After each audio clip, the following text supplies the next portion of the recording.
fine hand.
Ready, go?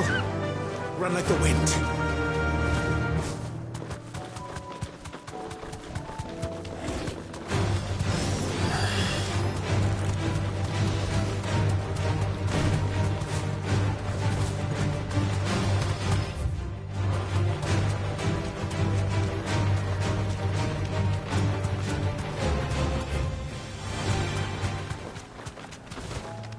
That's it!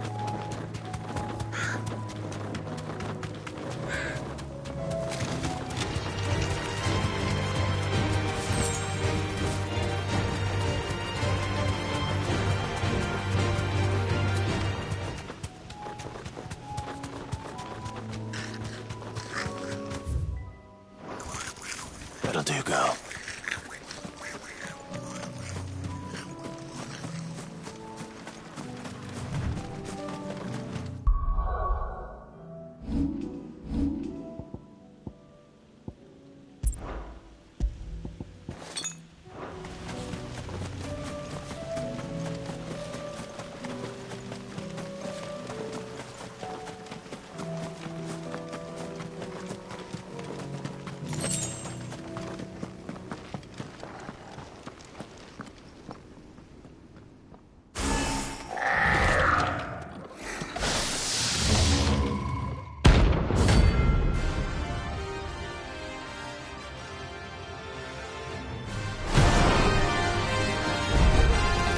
Looks like we're working something up. I want to dig for it.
Sweet dreams.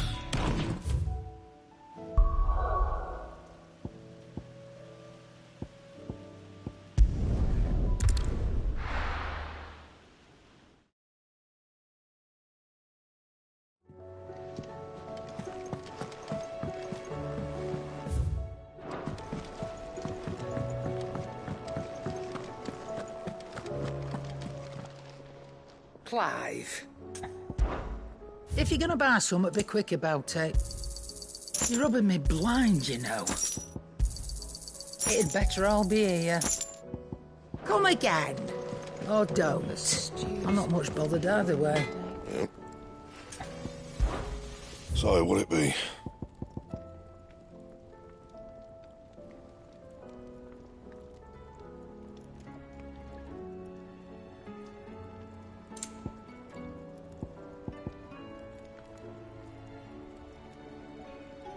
And?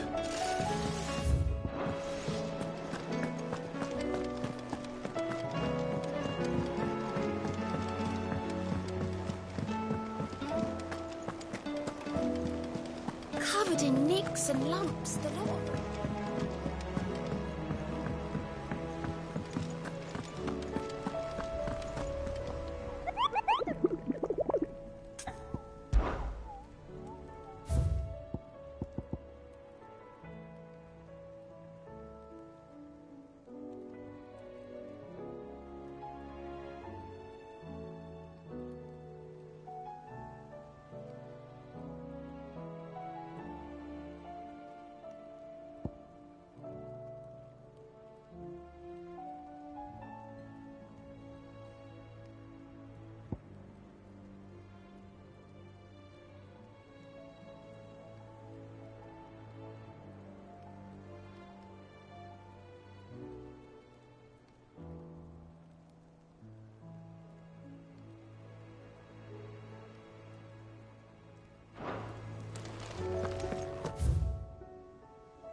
How the hell did it cross the strait?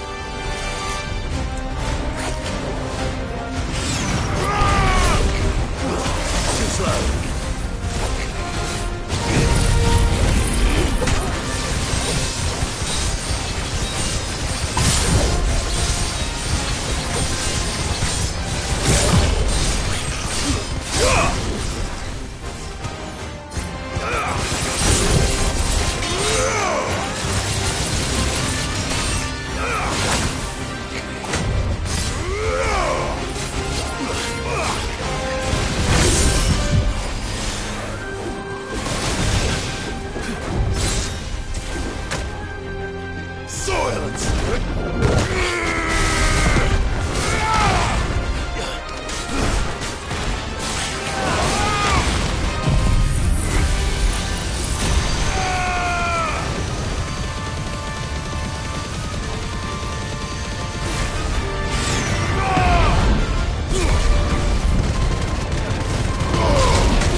It's over!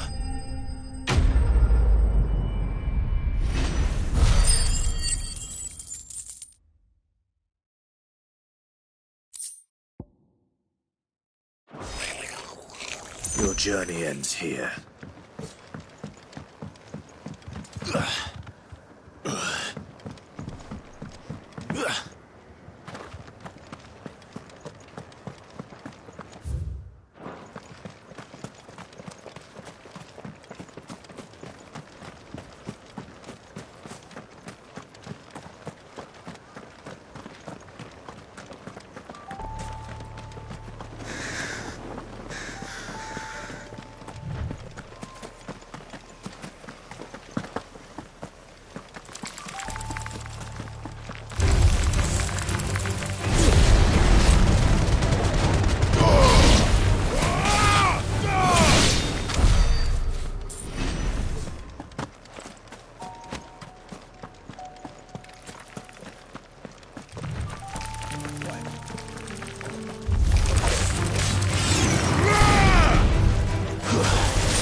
Farewell!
Look who's here to meet us. Pity they don't seem foreign visitors.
I've had warmer welcomes.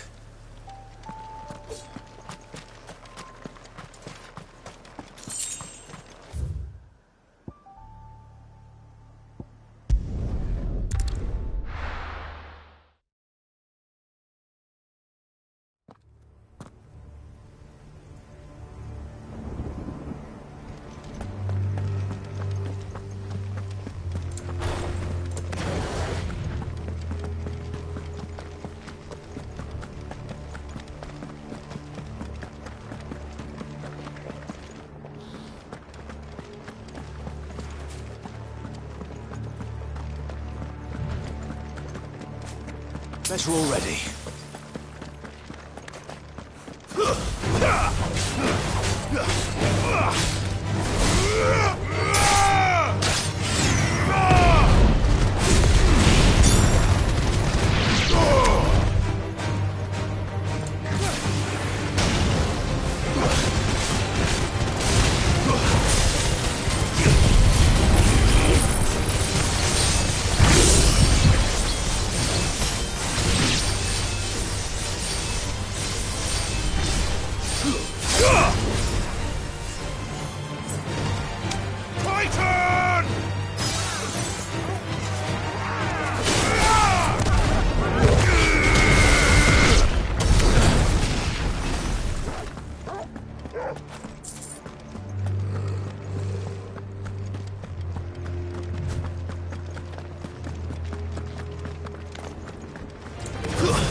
What do you suppose that is? It's not on Vivian's map. Probably for a good reason. Right. Just down here.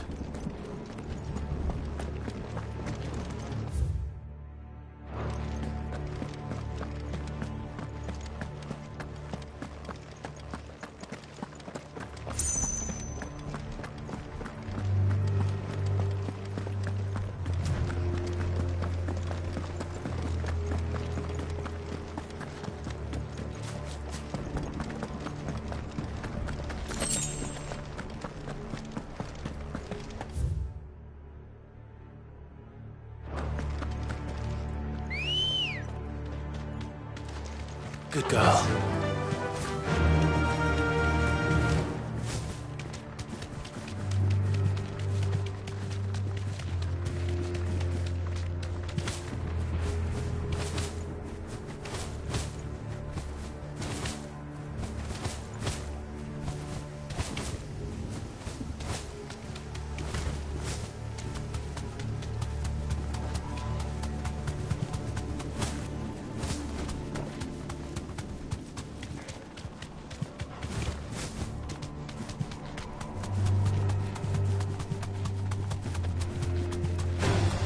Time to fight.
slow.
Let's hope it was the last of its kind.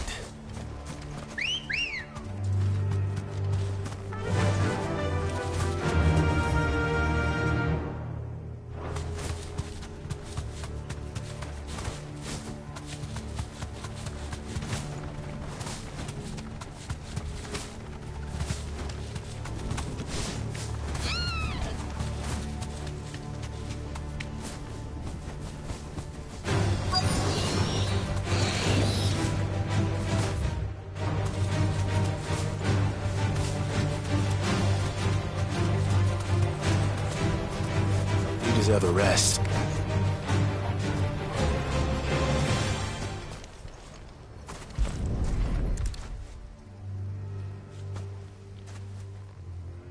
He'll be able to see all the way to Stone here.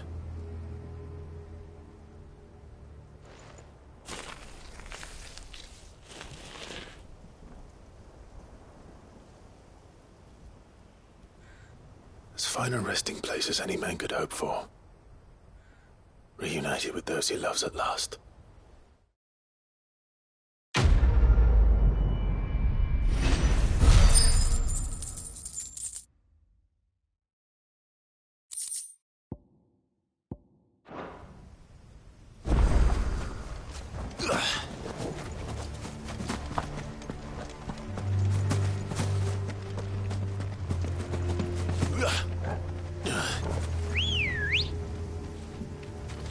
Come on.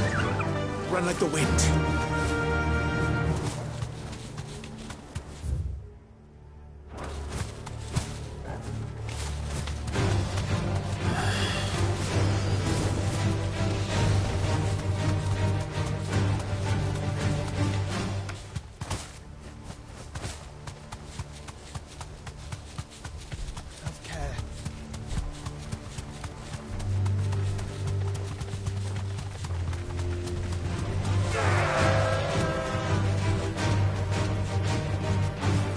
Stables go.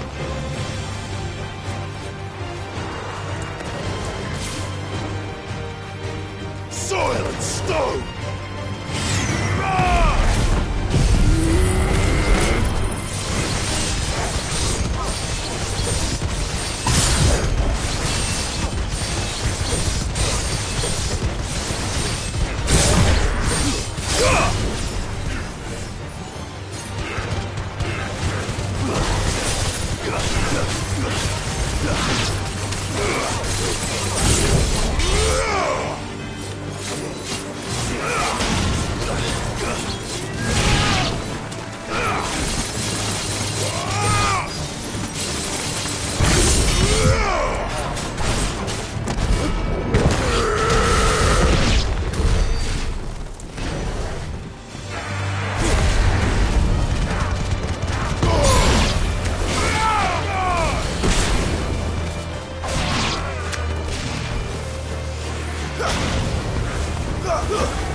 It's over!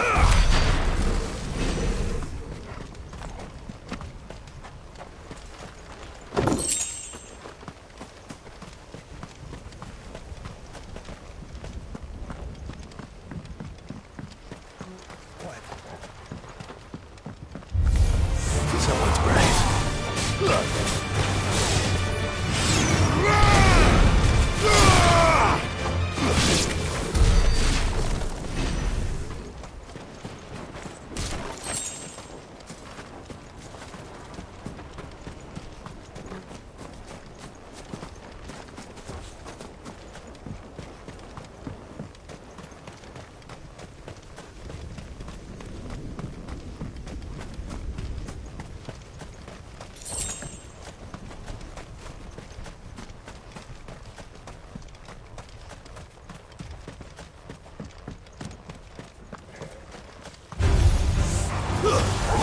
Now, Torgal!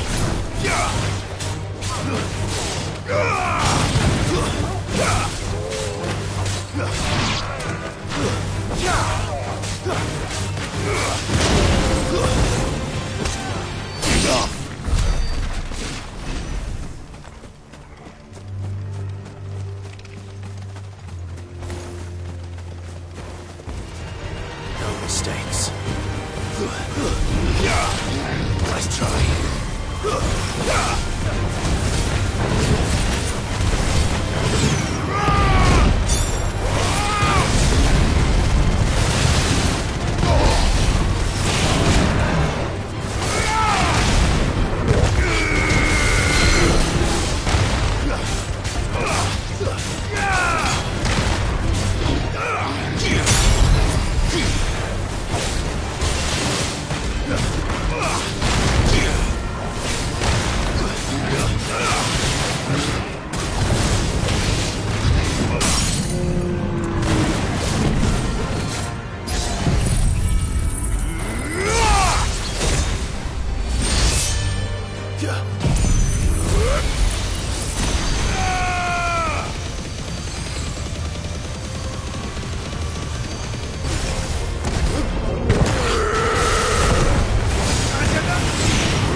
Ready, go? All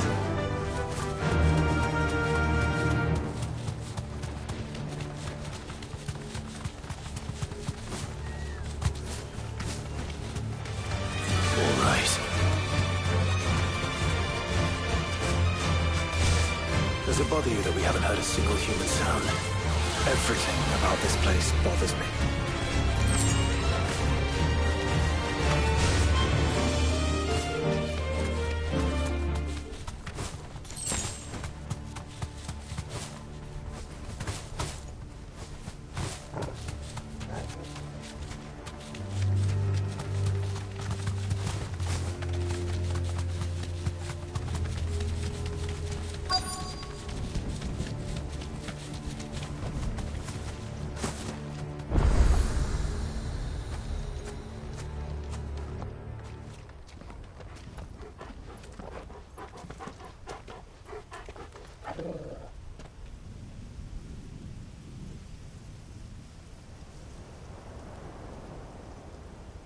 The calm before the storm. There's only one way into that city. Across the bridge. Through the main gate.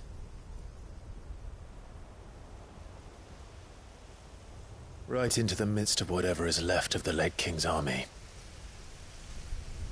Are you ready for this?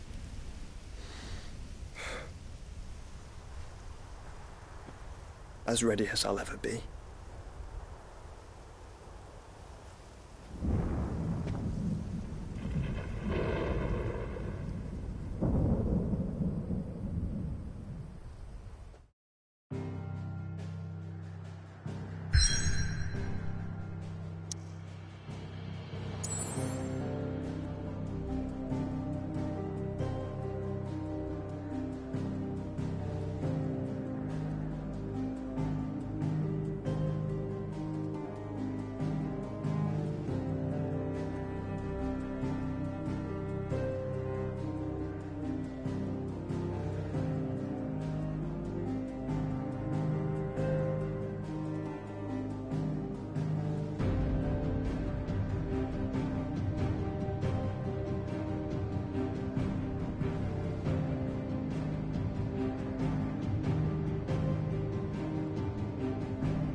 Still alive, are you?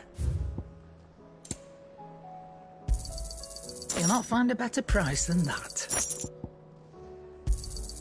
It'd better all be here.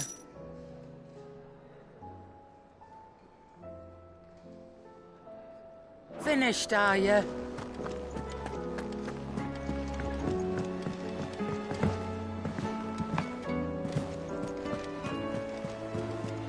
Covered in nicks and lumps.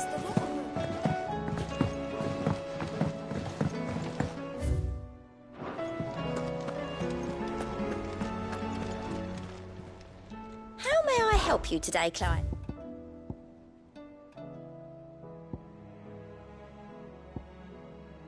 Come again. I may have more for you.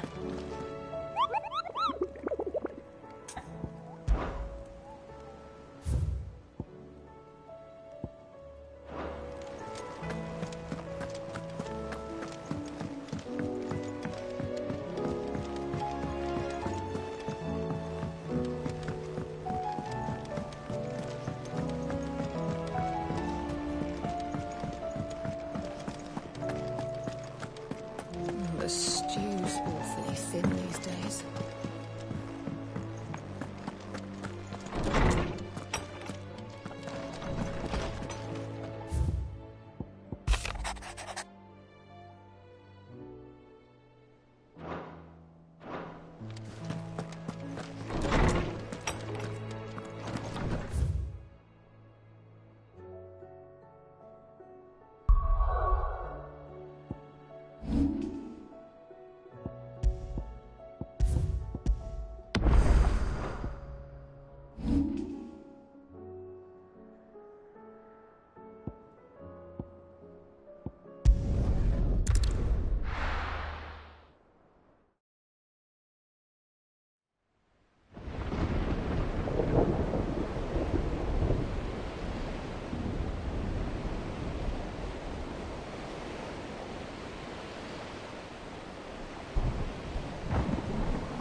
What the hell happened here? I dare not think. A stroke of good fortune, perhaps?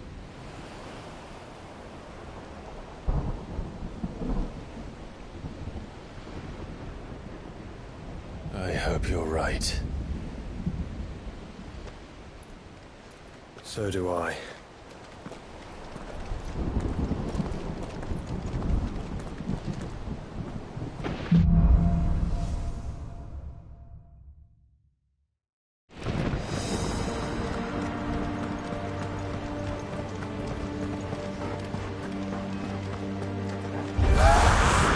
The ether has claimed them all. Let's see what went on next.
That's a behemoth. Who'd be mad enough to tame such a beast?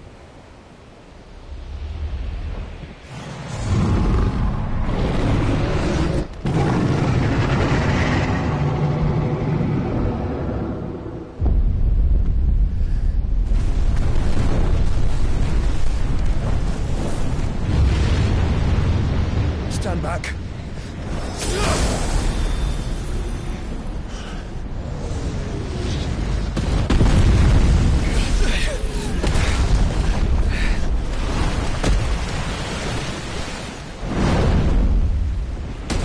Get up.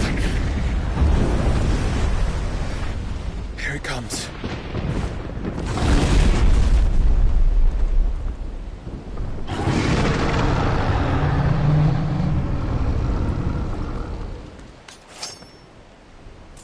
Well, what are we waiting for?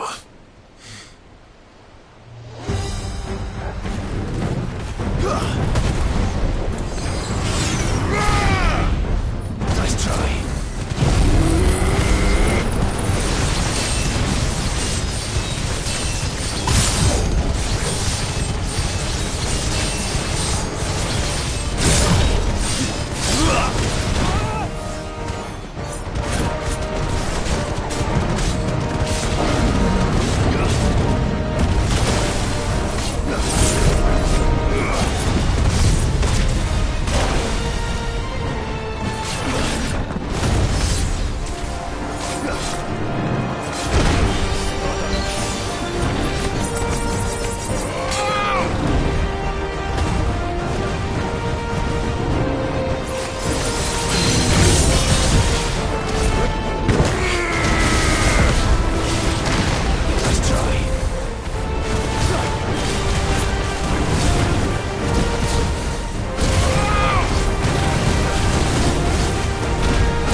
Stand back!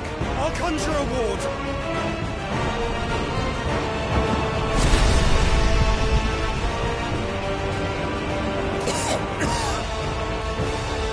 Joshua!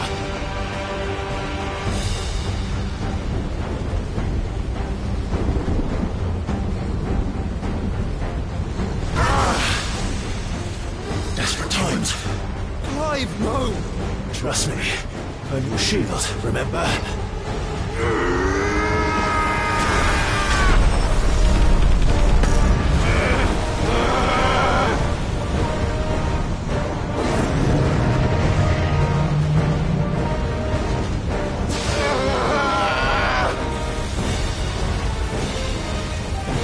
I think this might be a job for FFXVI!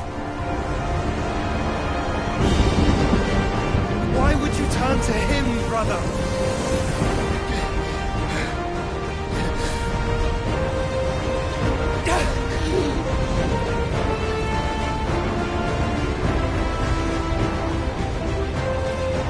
When we fight together.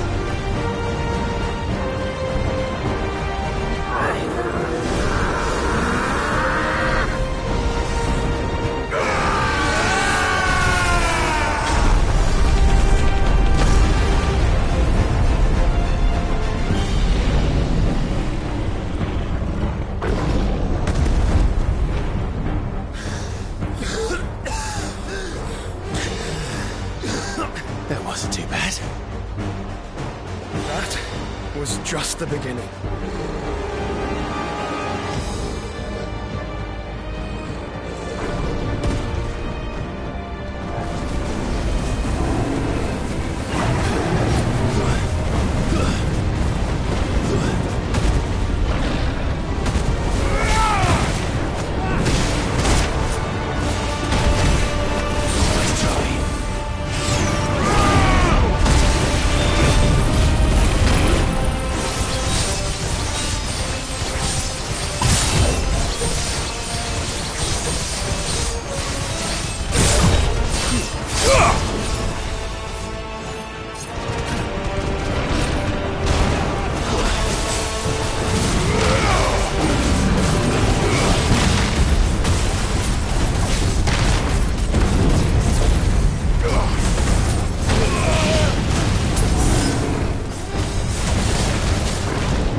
quickly, before we're cut off for good.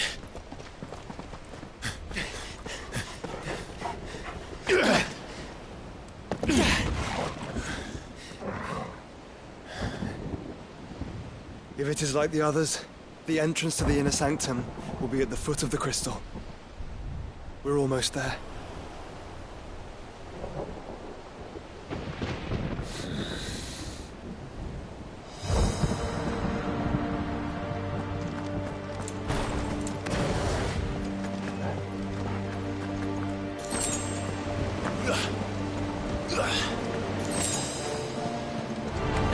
Don't get surrounded.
Once we step onto that bridge, we'll be easy targets. Then we better move quickly.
Then.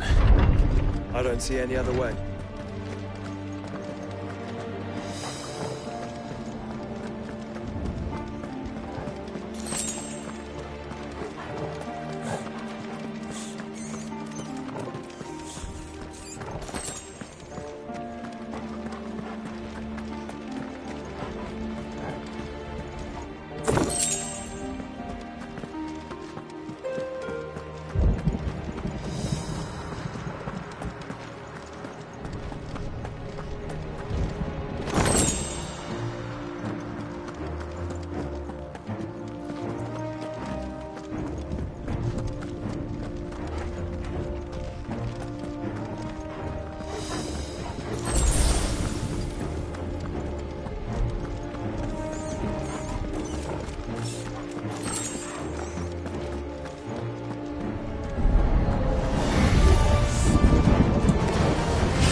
knows no bounds. We cannot allow it to spread any further.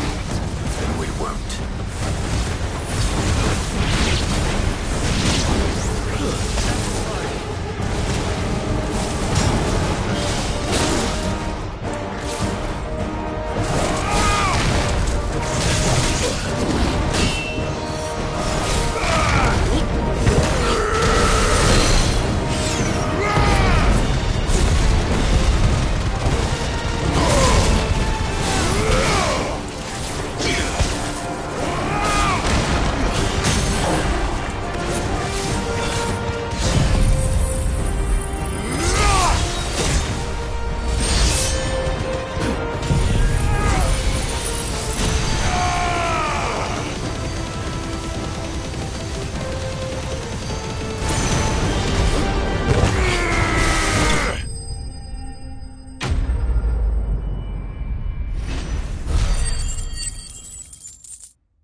so many.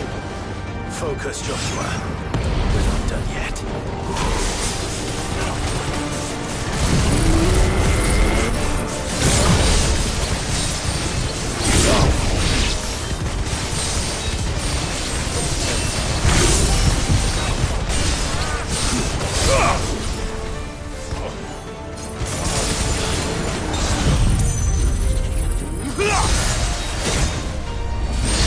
Finished.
Clive.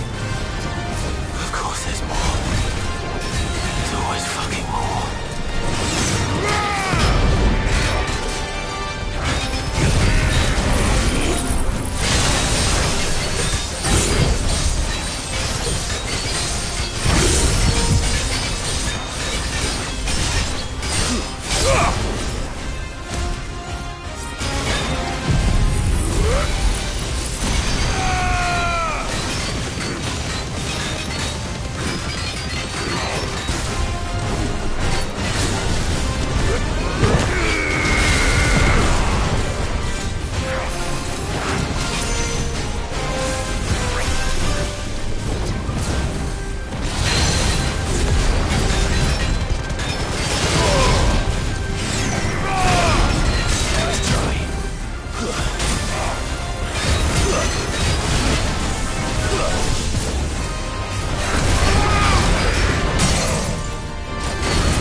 So I should let the burden fall to you? Yes, you should. Save your strength for another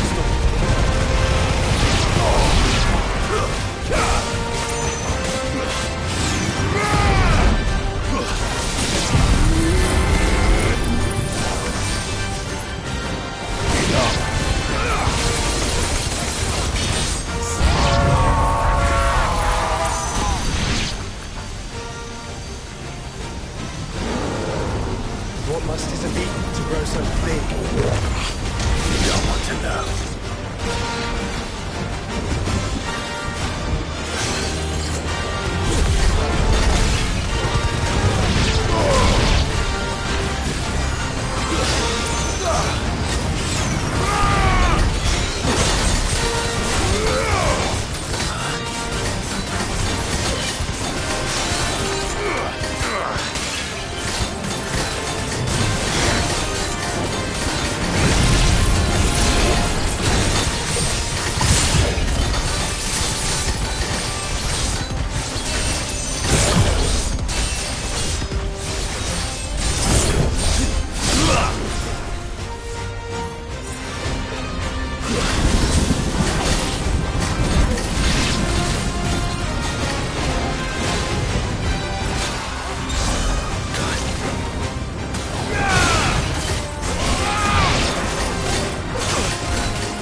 whole bloody army's here.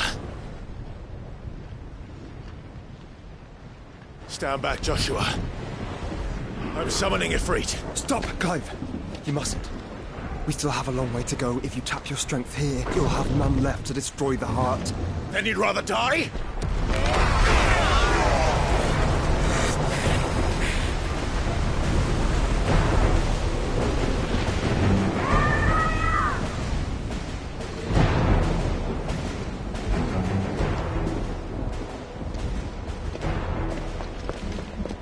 Jill!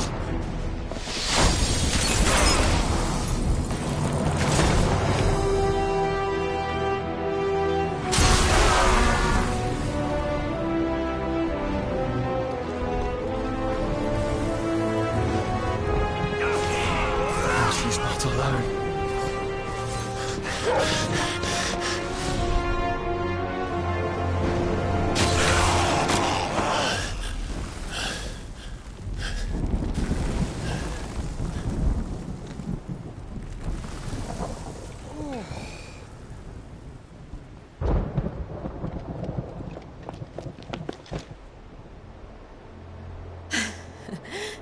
Surprised to see us. How did you? Gav. He told us exactly where you'd be. Even sniffed out a crack in the castle wall. And when we saw the heavens come crashing down, we had no choice but to believe him. It's been quite a day. To what do we owe this honor? A debt I would see repaid. Prince Dion. It's good to see you well. So, this must be Ifrit. Your uncle bade me give you a message. Listen to your heart, and guide your steel true. Your father would expect no less. That is all. Thank you. For everything, Your Highness. Dion, please. You do realize the only thing we've freed so far is this wall from its foundations, right? Now, if your lord and ladyship's quite finished. Well said, Gav. We have work to do.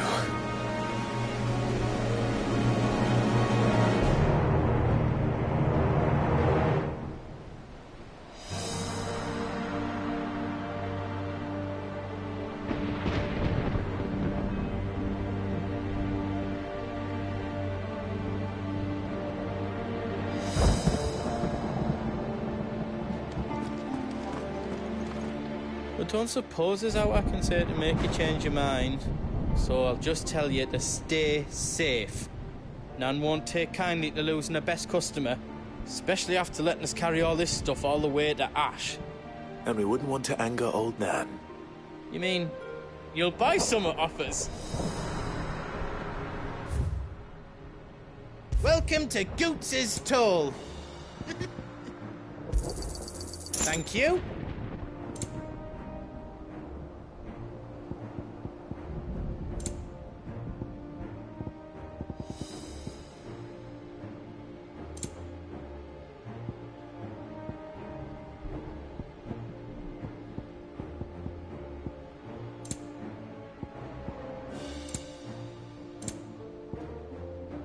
All done then? Whatever yous need, leave it to me.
all done then? No.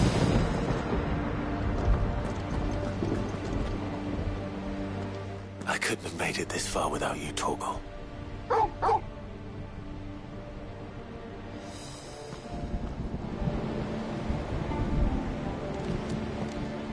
Each parting brings the hope of reunion. I missed you, Clive. I missed you too.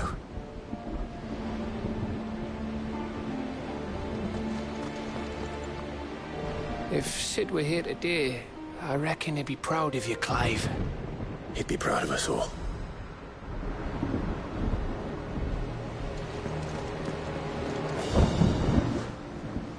There is still much I would learn of your tale, once this day is done. Until then, all who might come between me and such knowledge shall answer to my spear. I do not envy them.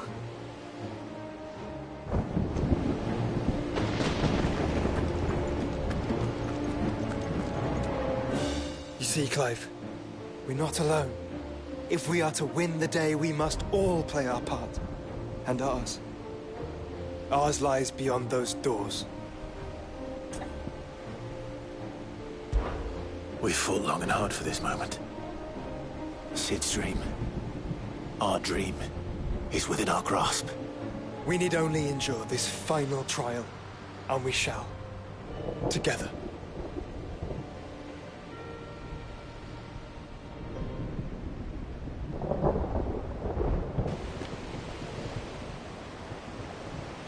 You all know what it is that awaits us beyond this gate. And we shall face it together. Aye.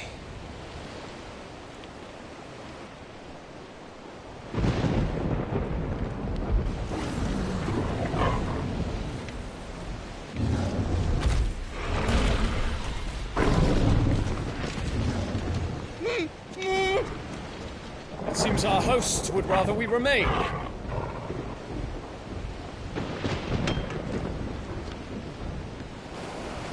I will stay them. We will stay them. Go! Just don't keep us waiting. Thank you.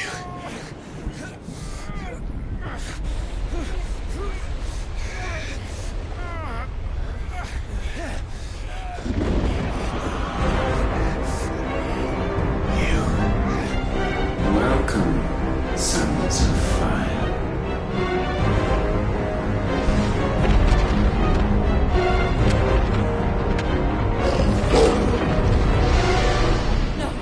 No!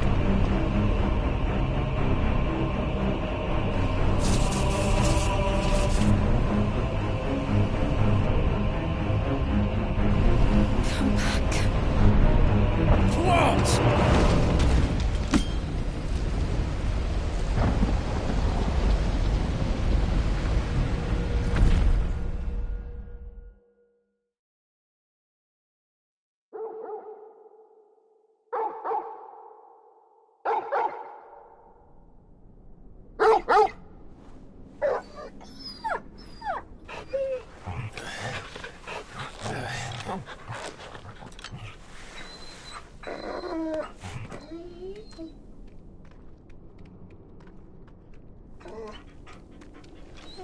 Joshua!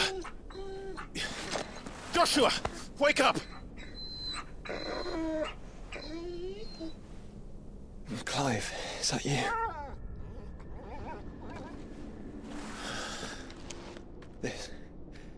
This isn't stone here.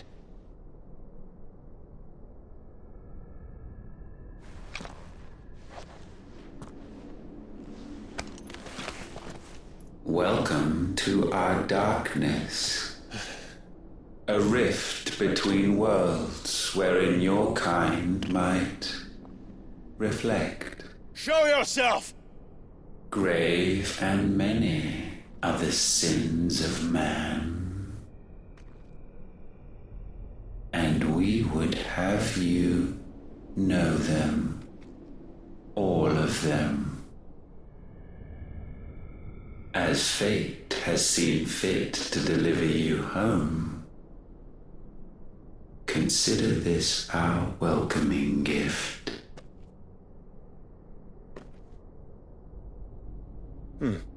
It would seem we are trapped.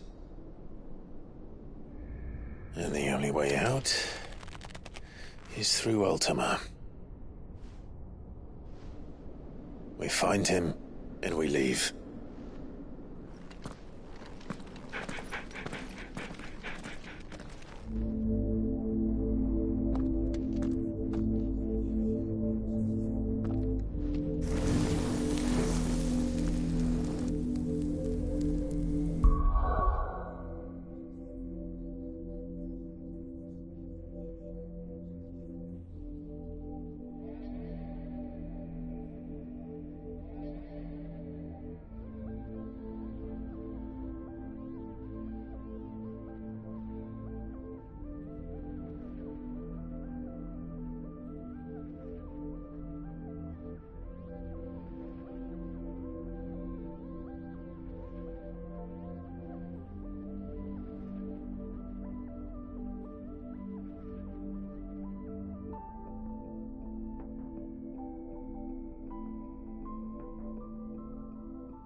If you are to comprehend the full extent of your transgressions, we must go back to the beginning. When the world was still young, we visited upon it a miracle, magic, and in its light did all life flourish.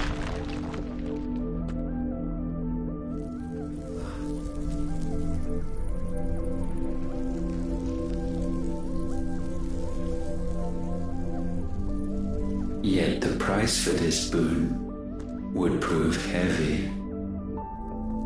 A pall descended upon the land, painting the horizon black as night. Though we labored to forestall its spread, in this one endeavor we stood powerless. And so we fled, that we might endure, that we might discover a means of salvation.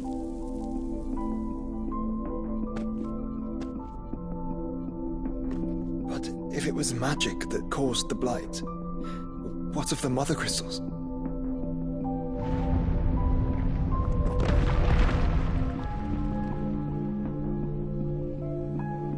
I expect he'll tell us soon enough.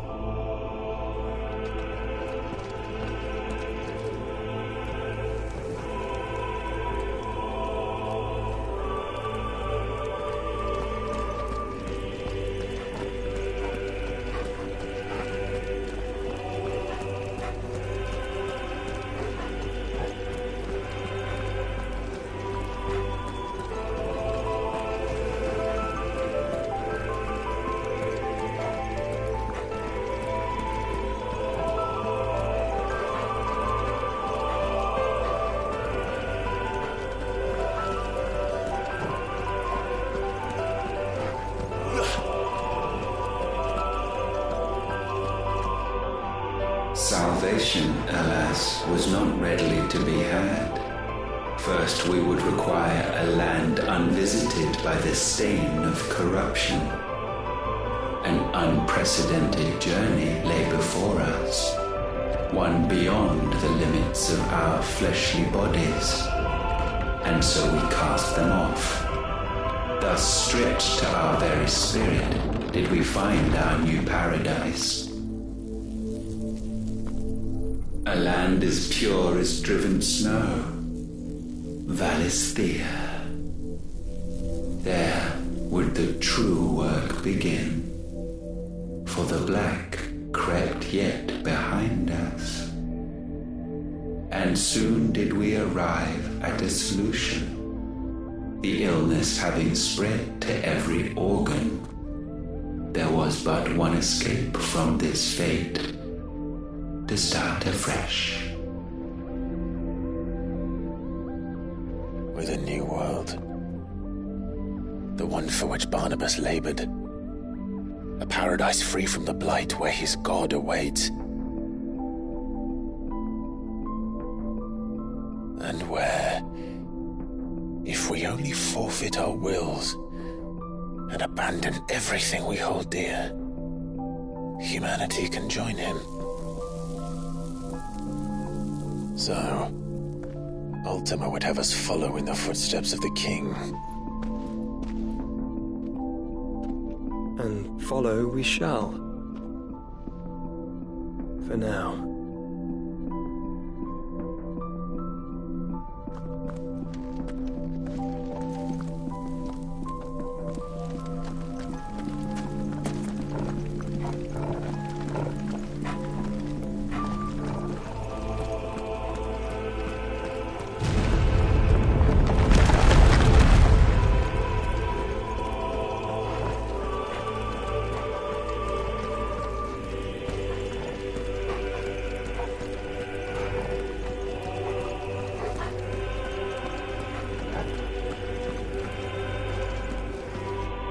To forge a new world would require not only power, but a constitution strong enough to wield it. Acquiring the first would be simple. Untouched by the blight, Valisthea was replete with ether, and we had only to place jewels in her crown to claim it. Acquiring the second, however, demanded creativity. And so I cast forth the seeds of humanity. You created us. Is that not what gods do? We sowed the seeds for you, Muthos, all that you might one day blossom. And our future thus secured, we thought to slumber, though that would prove a grave mistake.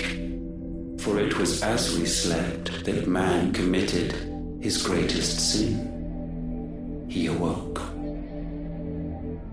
Alone in a world bereft of his god's radiance, he stumbled blindly, desperate for guidance. Finding no light, he sought to kindle his own. And from that single errant impulse was his will born. Having discovered himself at last, man turned his eyes inward and found he desired evermore that which only magic might afford.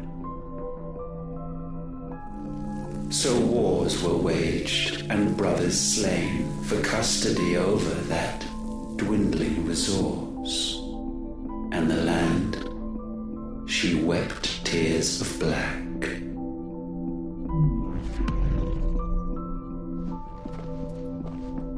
He would condemn us for this. Surely he cannot be so blind to his own hypocrisy. Not blind, just unwilling to admit the truth. But we're one and the same.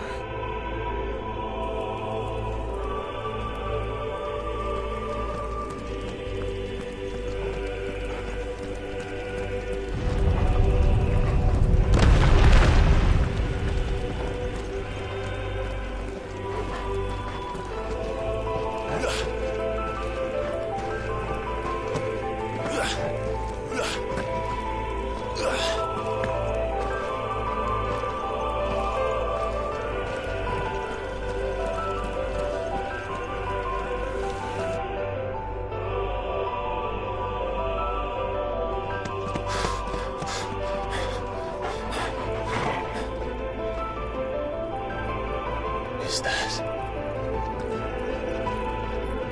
Ifrit, or what's left of him? Long have our ashes lain cold for want of a spark. Cast your eyes upon them and see what you must become.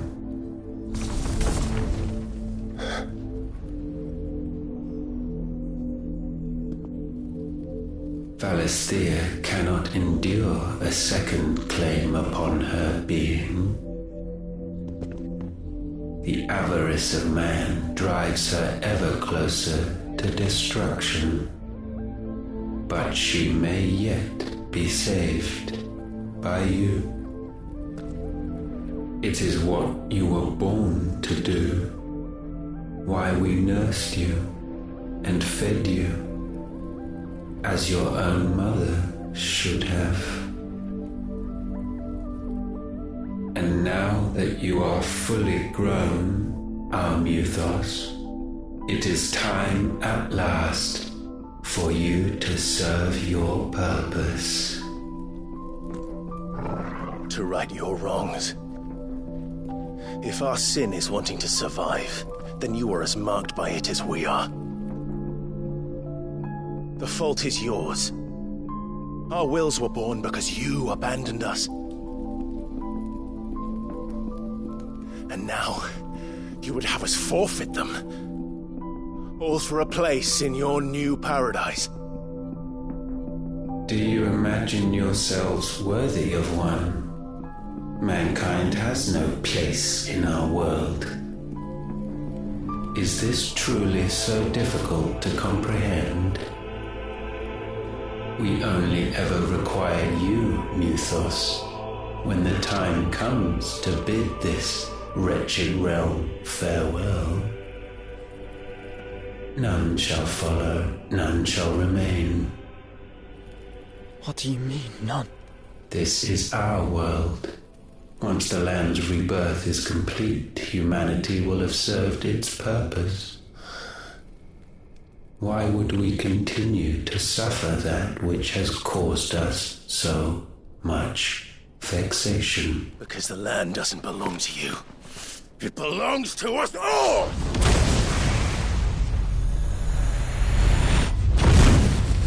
What? That is where you are mistaken. You own nothing but your precious will.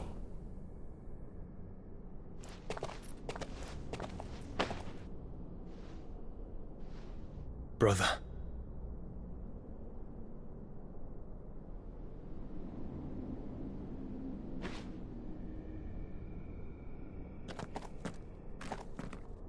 I can't do this alone.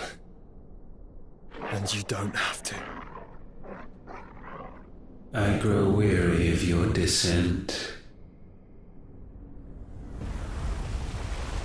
Now you must learn that this master will not tolerate disobedience.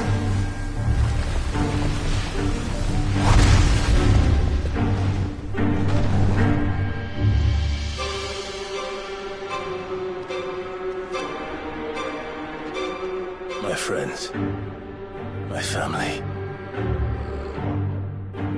We have all suffered, all fought to survive. This world may be flawed. It may be broken. But it's all we have. And if we can't share it, I see only one other choice. You have to go. You may have created us, Ultima. But it's time we lived on our own terms. This isn't your world anymore.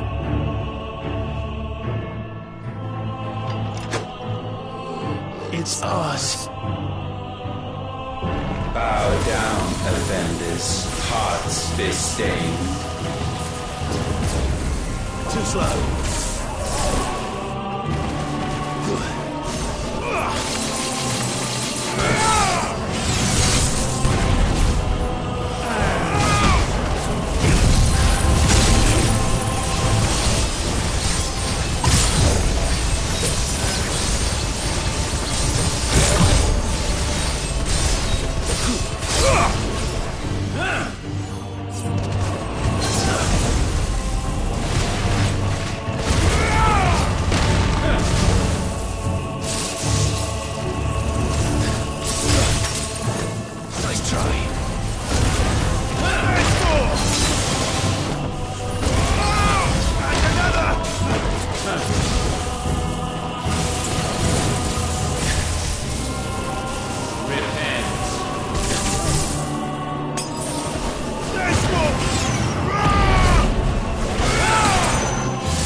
taint may not be sublimed through gainstanding.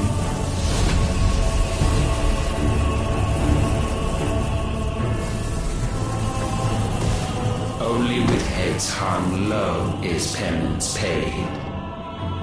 O wretched mortals incapable even of contrition, in fitting season shall we reap our harvest.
Gifted this chance, and still you would raise your hand against the Lord.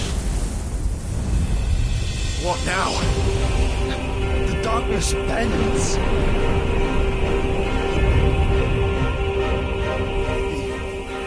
He means to end us. It wouldn't be the first time. But let's make it his last. Your fate is inexorable. Surrender the vessel unto the darkness. Surrender it unto us. Even before our time.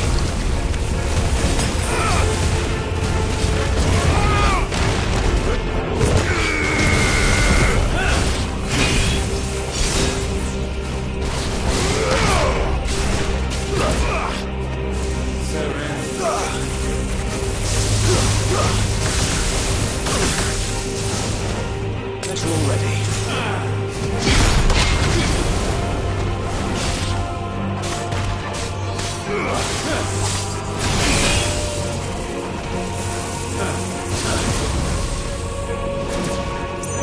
Prostrate yourself.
For countless generations have we awaited this moment.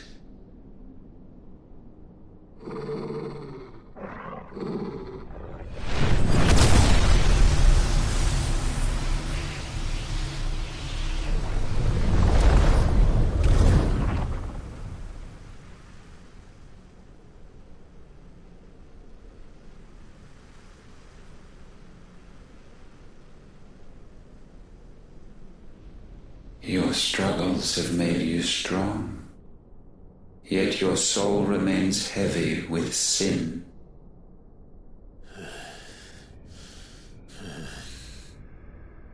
Absolution is nigh. Repent, and all shall be forgiven.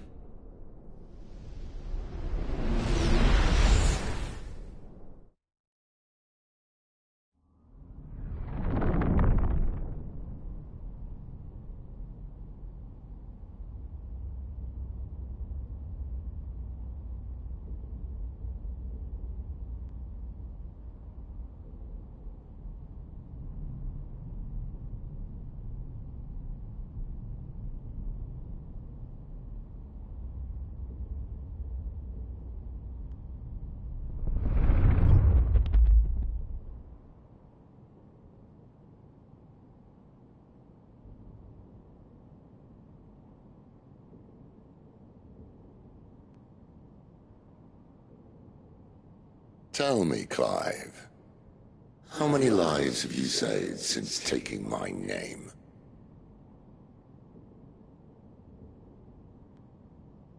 Fewer than we have ruined. Wherever we go, we leave a sea of tears in our wake. These are the wages of your will, son. What good are our choices when all they ever bring, all they will ever bring, is death? There's no atoning, Clive. No matter how hard you try. So why not leave it all behind? Leave it all behind.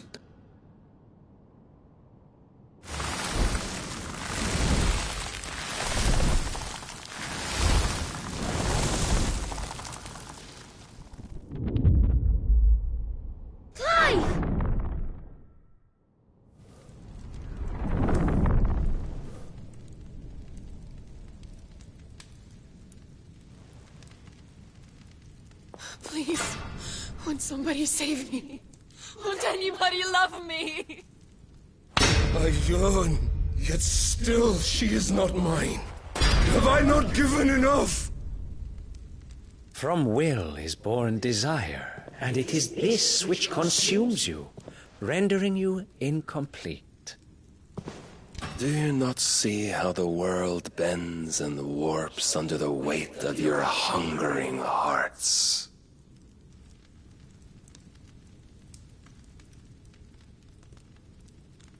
What if it could all just go away?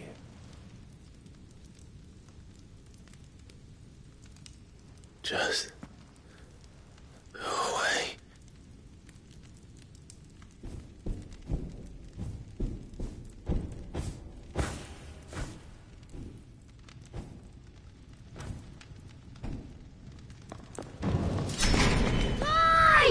Clive!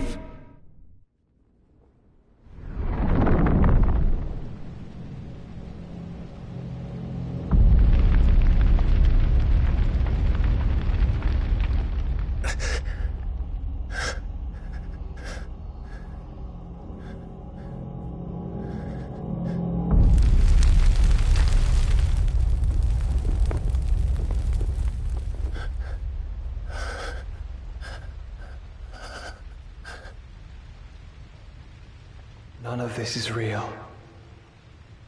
Wake up. It's time to go home, Clive.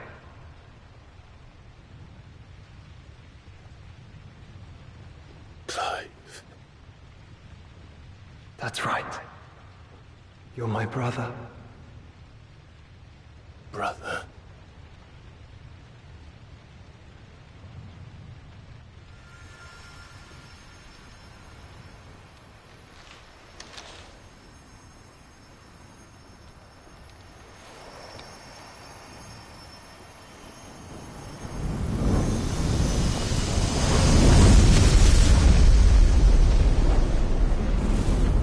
Come. Remember who you are. Clive.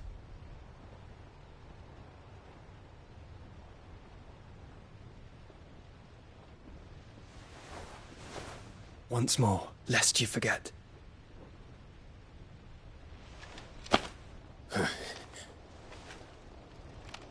My name is Clive. Clive Rossfield.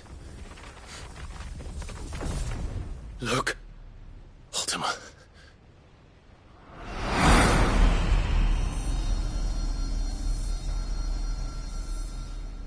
Even here, the light of the vessel's will cannot be quenched.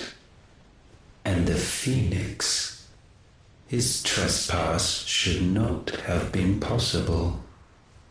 Not possible unless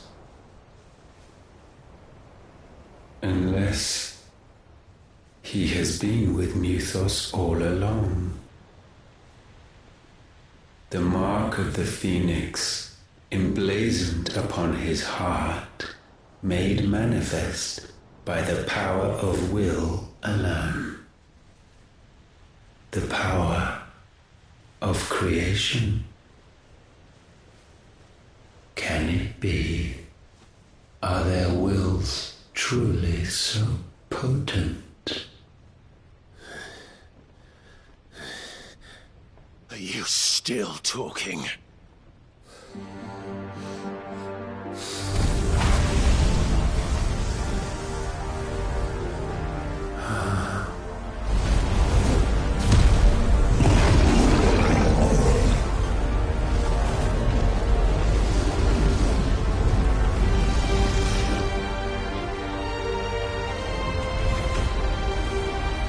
Our flames burn as one!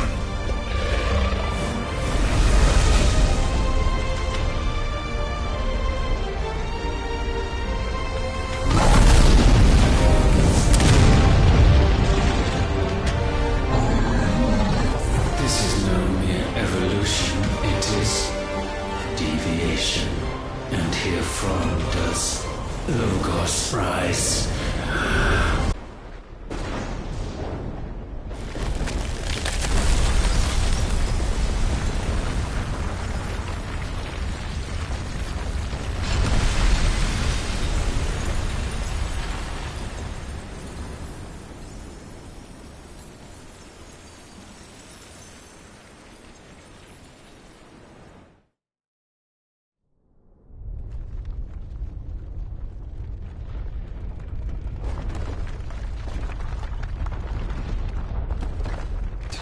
Damn it, Clive. Wake up.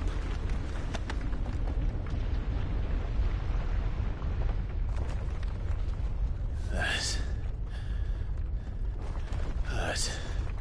Sorry to wake you, but I think it may be time to leave. This place.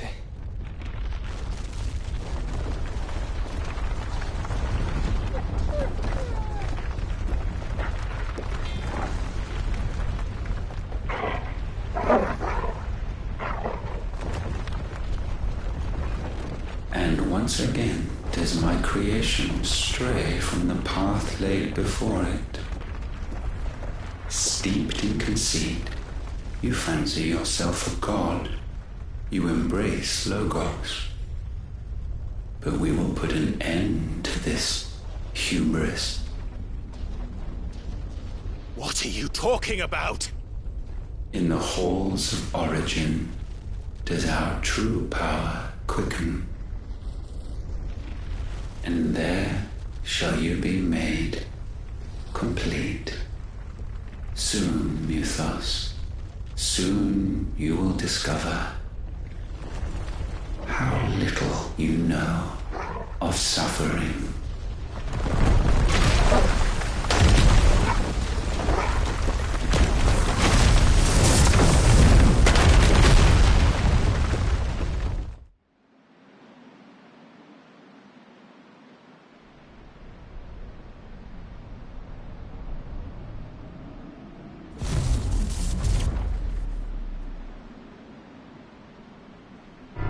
And so the crystals are no more. Yet in their silence, a new song rings. Its chorus building, a crescendo as it enters its final movement, stirring those long aslumber to waking. And back to their origin.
Bloody crystal's cracked.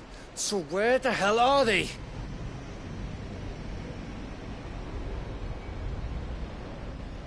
Oh, fuck me.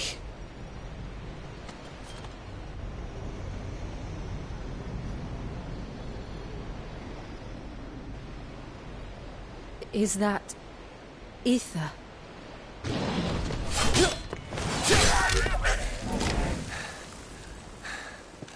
What in good Grieger's name is going on? This is wrong.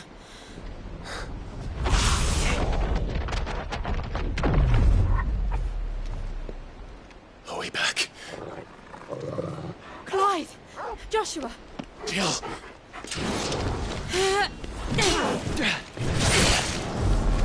Is everyone all right? We're fine. What happened? Too much to explain here. Mate! We're leaving! Now! Everyone, fall back to the ship!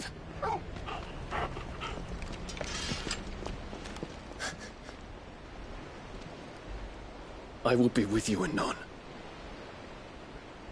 Thank you.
I need to tell everyone what happened at Drake's Spine.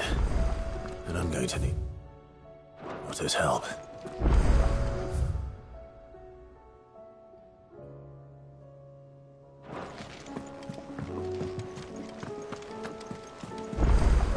There's something about it.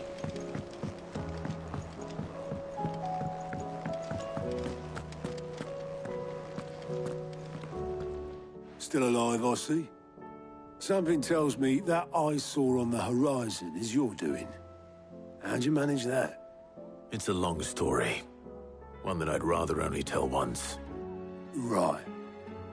All hands on deck, then.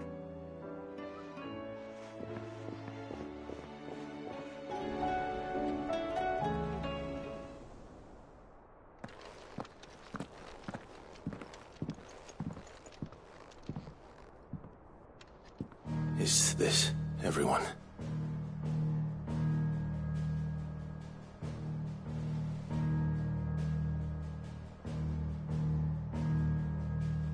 As I'm sure you've all guessed, the crystal which now commands the eastern skies was summoned by Ultima. He called it Origin. Though the significance of that name is as yet unclear.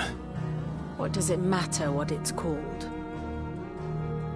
Its emergence tore Twinside asunder and wiped my homeland from the map.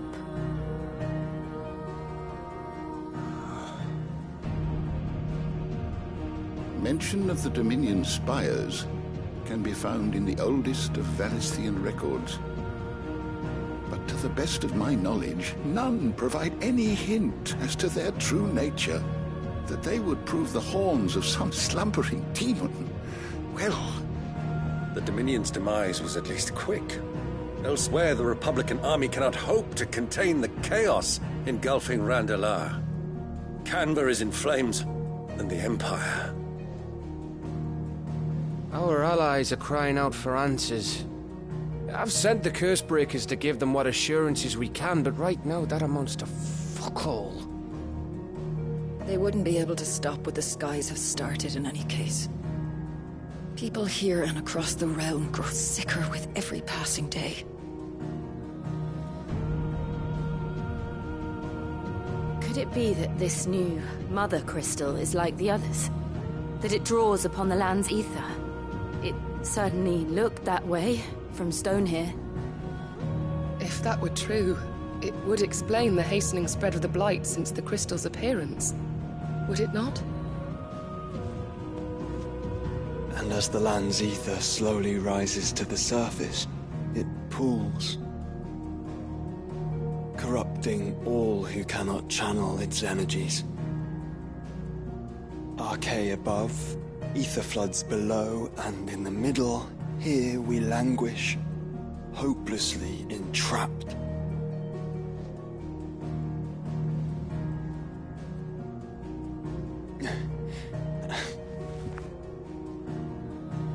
It's all right. When we faced him at Stone here, Ultima told us his true power quickens in the halls of Origin. Needless to say, we cannot allow that to continue. If we are to stop him, we will have to find a way into the crystal. How are we going to manage that then? It's up in the sky. And fast as she is, the Enterprise can't fly.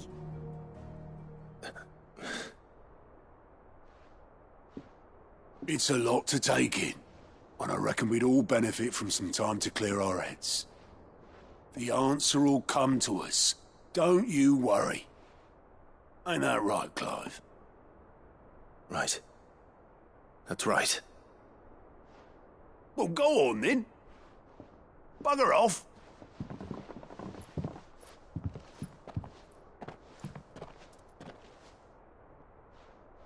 Same goes for you, Clive. You won't solve anything like this. Trust me. Go and get some fresh air, eh? Thank you.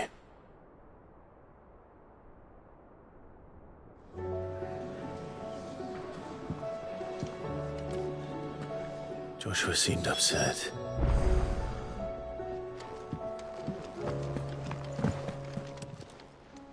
Still alive, are you? It'd better all be here. You're rubbing me blind, you know. Finished, are you?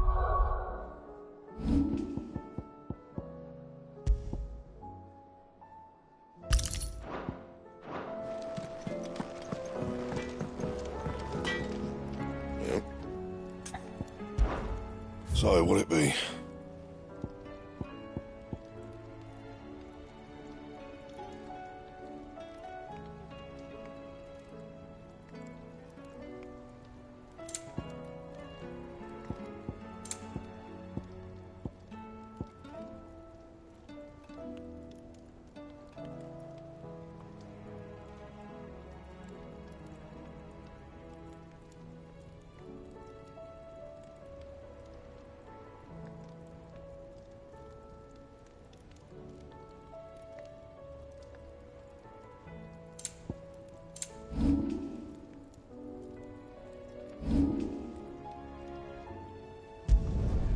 No scratches, all right?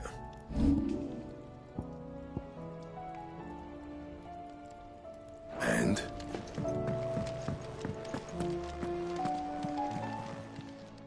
Aye, it's a dangerous world, Al.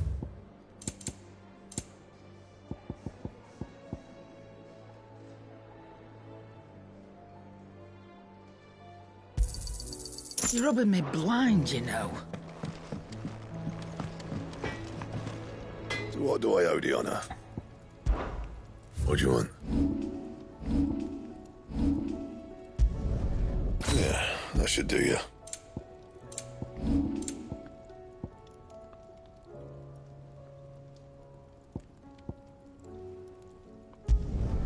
No scratches, all right? You can thank me later.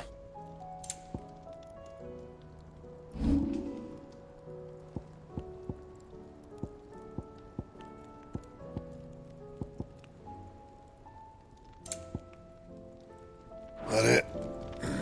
Fine.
Ultima may have created us, but he doesn't make us who we are. Only we can do that. And if he would have us fight for our survival, so be it. It's what we've been doing all along. Much like Ultima himself, it would seem. His new world being naught but a means to survive. And so, we must contend to decide which of us shall inherit the land. Should Ultima prevail, it will mean death for us all. Of that, we can be certain. But even should he fail, what world awaits us? A withered, godless place, where our newfound freedom will most like prove a chain in itself. Well, that may be.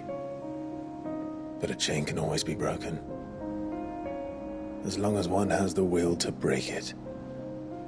It won't be easy. It may take generations. Centuries of suffering. And that is, if everyone plays their part. But it will happen. And when it does, it will be on our terms. That is the world that awaits us. Indeed. And what better world could one wish for?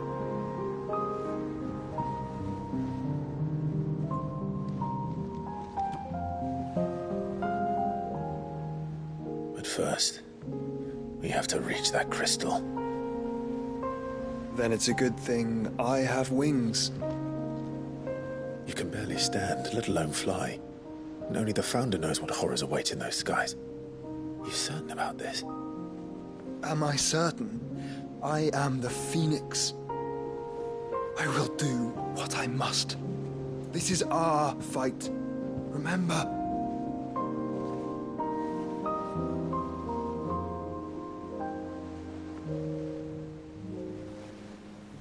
All right. I yield. But only what you must, yes? I'm still your sworn shield. That you are. And what of my wings? Lest you forget, you go to stand against a god. I would not have you succumb to fatigue before the fight begins. Ifrit, your brother mentioned that some few of the dominants who had lost their power to you were still able to prime. Is that true? It is. But their icons no longer submitted to their will. Then mine will have to be stronger. That you both might save your strength for the battle to come. You don't have to do this. If you do, there's a chance you might lose all you have left. And what have I but regret? My life ended in the Dominion. I fear death no more. Besides, I would have words with Ultima. He has much to answer for.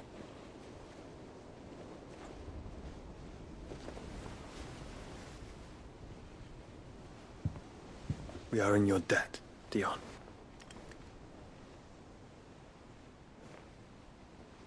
We can speak of debts when this is over.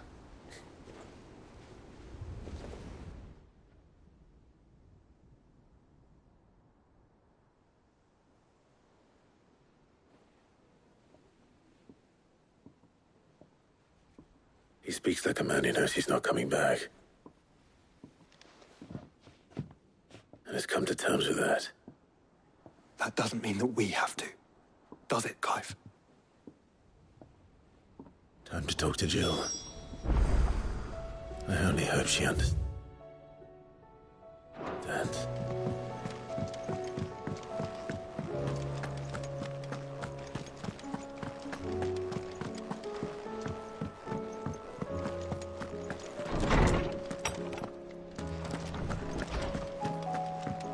Come to wish on a star. That might not be such a bad idea. This is it, Jill. You know what I have to do. Why I have to do it. There's no turning back now. This is where our journey was leading us. Where it will end, for better or worse. I could pray to Metia for you. But you'll be all right, won't you, Clive? You always are. I did promise we'd watch the moon together. I'll be waiting.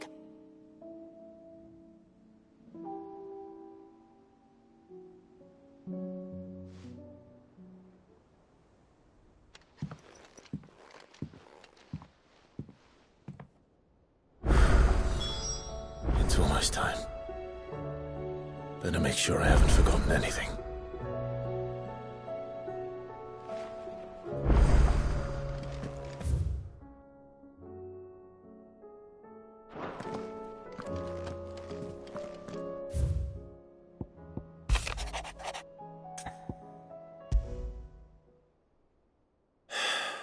What is it this time, Torgal?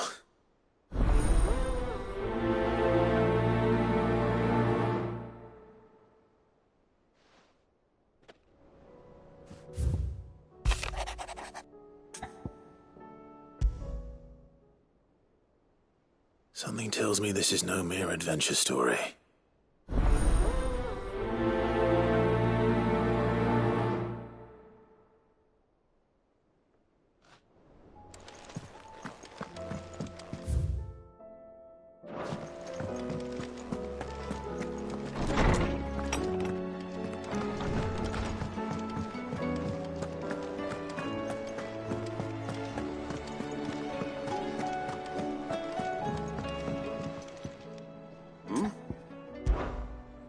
Clive, my boy! Rutherford informs me that we owe you our thanks. Hadn't intended for you to get involved, but such are the times we live in, huh? I would have done the same for anyone else. You're far too modest, Clive. You'd make a terrible nobleman. But tell me, is the realm truly in as dire a state as Rutherford suggests? From what little I saw, you were right to be worried. I suppose I should have expected the worst. But I was rather hoping the great and good of the realm might have things a little more under control. Alas, it seems that firm leadership is in short supply these days, and without it, the people are bound to lose their way. We must move quickly. But where do we start? True, the challenges that face us are many. But in my estimation, there are two key areas to be addressed before any other. The realm's armies and her larders. As you've seen firsthand, it's every man and woman for themselves out there. Certain cities have banded together to try and maintain some semblance of order, yes, but such cases are few and far between.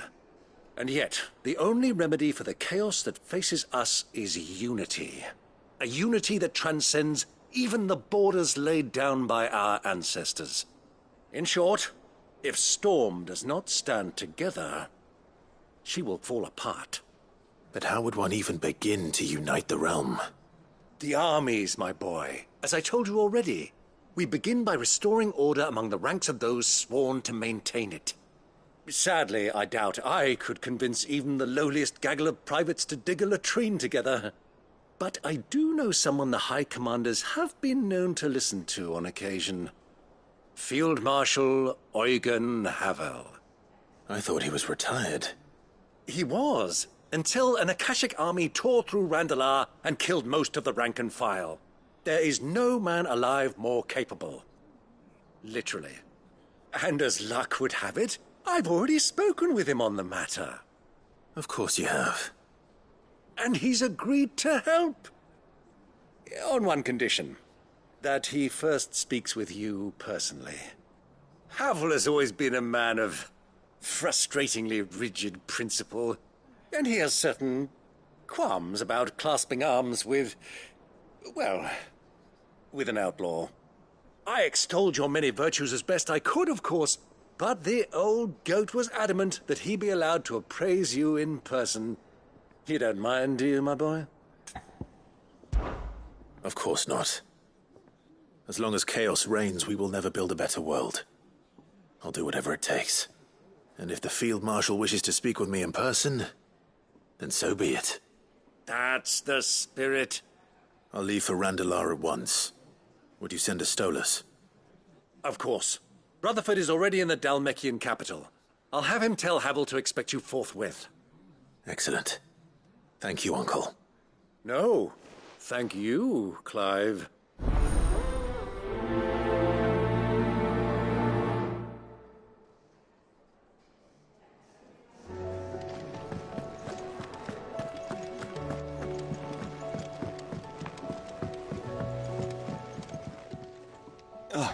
Clive. Joshua, what's wrong? And don't say nothing. It's not nothing. I've received word from Cyril. The Undying have found Father's will, or something akin to it. His will? How and where? In the crypt beneath Rosalith Castle. After Kupka was kind enough to drive out the Imperials, the Undying took the opportunity to recover what relics of the Duchy yet remained. And in the process of doing so, they found a letter from Father. I'm surprised anything survived down there. Cyril asked that I join him in Tabor at my convenience. I have been meaning to go, but... would you join me? Of course. I want to know what's in that letter as much as you do. Very well. I am ready to leave when you are.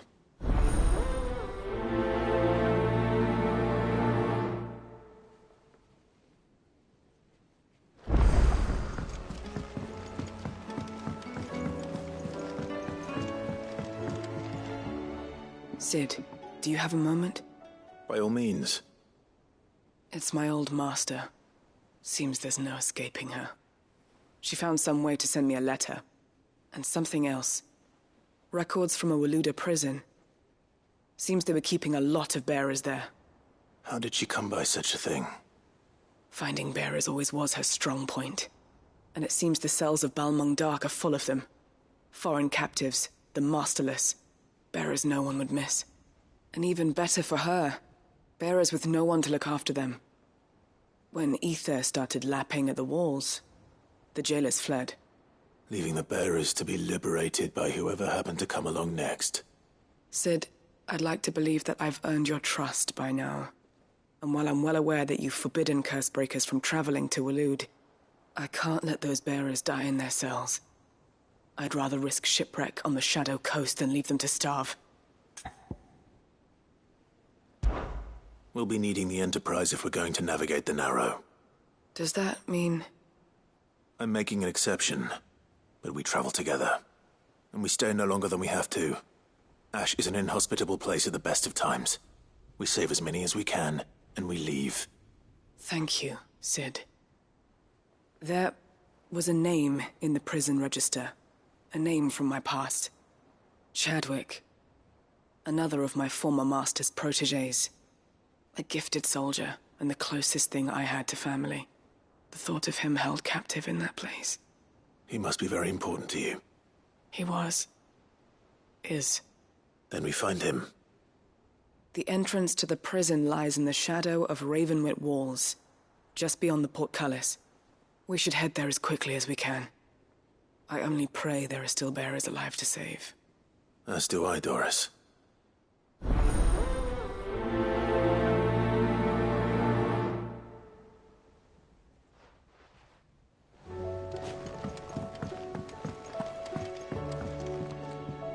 Sid, I was wondering if you could help me. It depends what with. A bearer, but recently freed from his bonds, is keen to join the Cursebreakers. As you know, the work we do is not easy, which is why we test every volunteer's suitability. I was hoping you could oversee this one's evaluation. I don't mind, but why this one? Because he wants to be a scout. Our ranks are filled with men and women capable of breaking chains and putting slavers to the sword. But scouting? We're few with the nose for that, which is why we still rely so heavily on Gav. And since he accompanies you on so many of your missions, I thought you might be better placed to recognize the traits in him that we should look for in those who'd fill his boots. Sounds reasonable. So you're happy to oversee the boys' test, then? One can never have too many scouts. Truer words, Sid. I'll let the initiate know that you'll be attending his trial, and that he is to proceed directly to Northreach in readiness. No time like the present, eh? No time like the present. I'll await you there.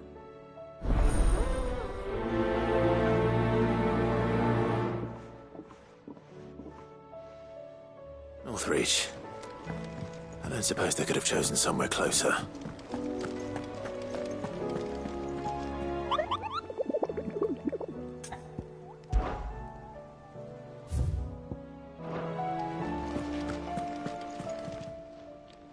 Fancy a look at the list, do you? Here you go.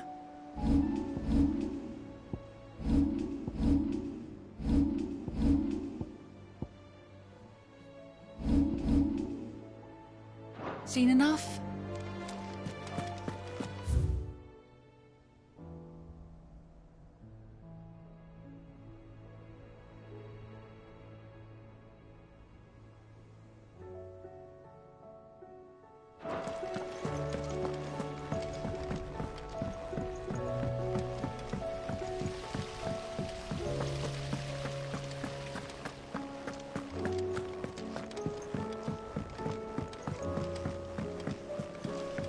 What do you think happened to Miss Midadol?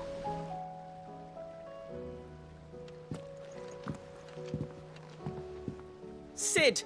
You have to help us! With what? You didn't take apart another of Mid's contraptions, did you? No? Well, yes. But that's not what we want to talk to you about. It's Miss Midadol. She's been acting strange. Very strange. She's barely ever around. When she is, she acts like we aren't even there. Her head's in a crowd. In the clouds. That's what I said. In the clouds. Well, she does have a lot on her mind. When did you last see her? Not long ago. Right after she got back from saving you from Stonehenge. Then it's probably just about the Enterprise. It did take quite a battering on the way there and back. You didn't break it, did you, Sid? You really should be more careful around Miss Mididol's inventions. Oh, don't listen to her. Even if you did break the Enterprise, you could put it back together, couldn't you? But who's gonna put Miss Mididol back together? She seems really sad. Why don't I go and see if I can cheer her up? You do that? For us? She's in her dungeon. Don't scare him. It's not a real dungeon. Thanks for the warning.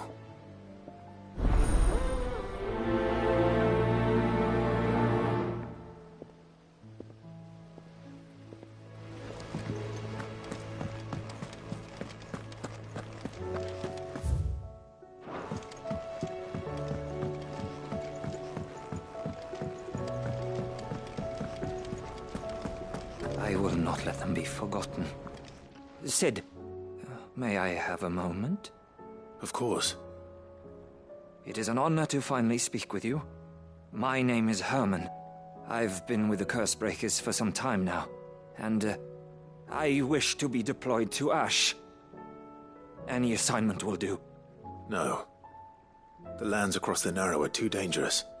I will not send good men and women to risk their lives needlessly. Why would you want to go back? I need to retrieve something. Something important. I was raised in an orphanage. The Badbach Conservatory. Or rather, I was held captive there. It was not a place of nurture. It existed solely to turn bearer children into mindless weapons. We were tortured until we feared no pain.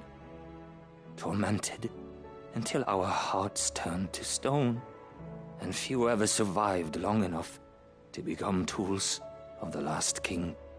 I can't imagine. I lost so many. I can't even remember all their names, but they must be remembered. They cannot fade away, faceless and forgotten. The Institute was run with military precision. Every child measured, every name recorded, every death logged with meticulous care.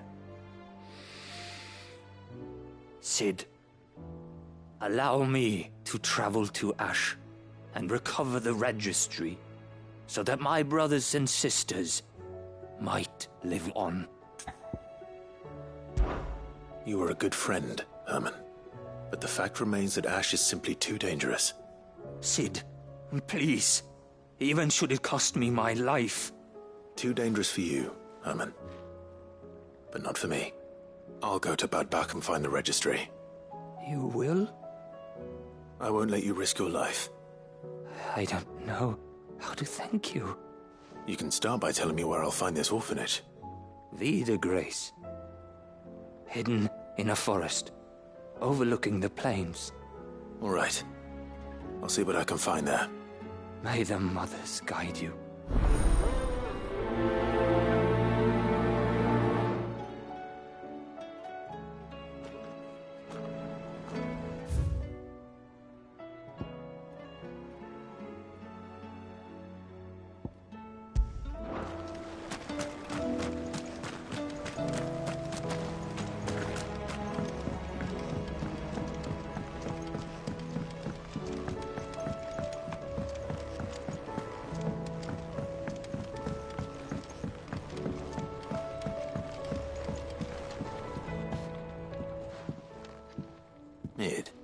If you have a...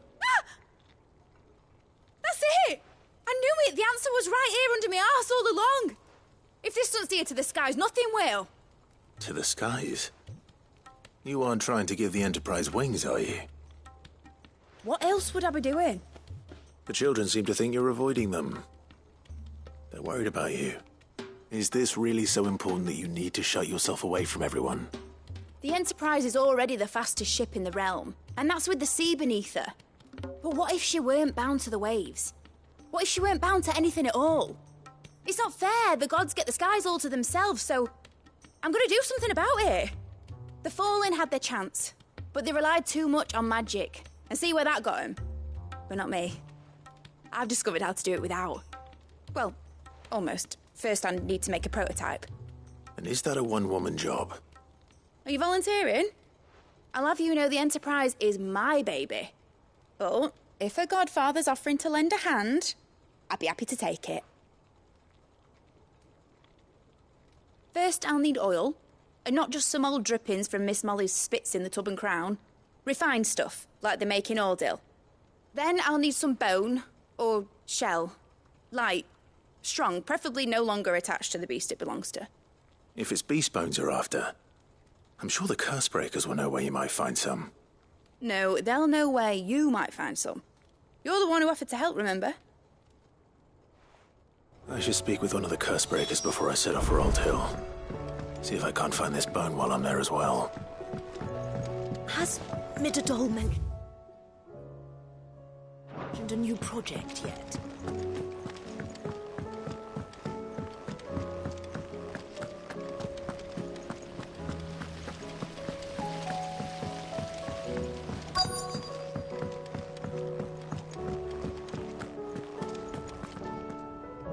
All right, Sid.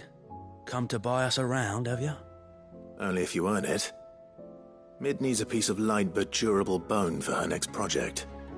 You've encountered your share of beasts on your travels across the realm. Any ideas? Most bones are the same. Whack 'em hard enough and they'll break.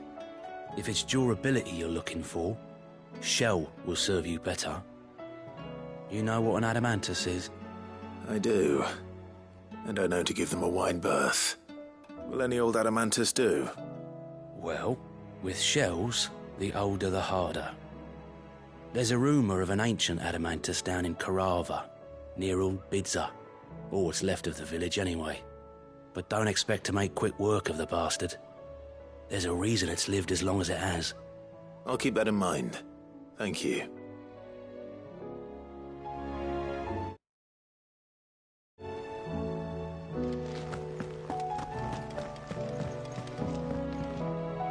Vivian, I read your note, and I'd be happy to help you find the book you're looking for. Thank you, Clive. But tracking it down will not be easy. Are you sure? Please. You have always granted me your wisdom and insight whenever I asked. It's only right that I return the favor. Or at least attempt to. You are too kind. Alas, what I ask of you is rather more trying than delivering the odd lecture. I spoke with Harpocrates to see if he had any inkling as to where another copy might be found, but perhaps it is best that you hear the details from him. If you say so. Forgive me, Clive, for asking this of you. But this book, it set me on the path to becoming who I am today. Its importance cannot be overstated.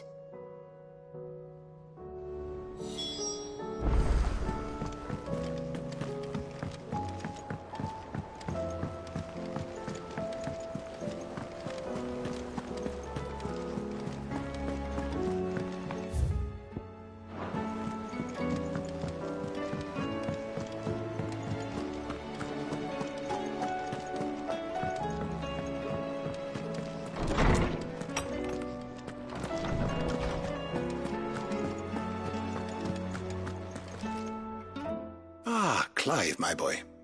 What a pleasure it is to see you. Harpocrates.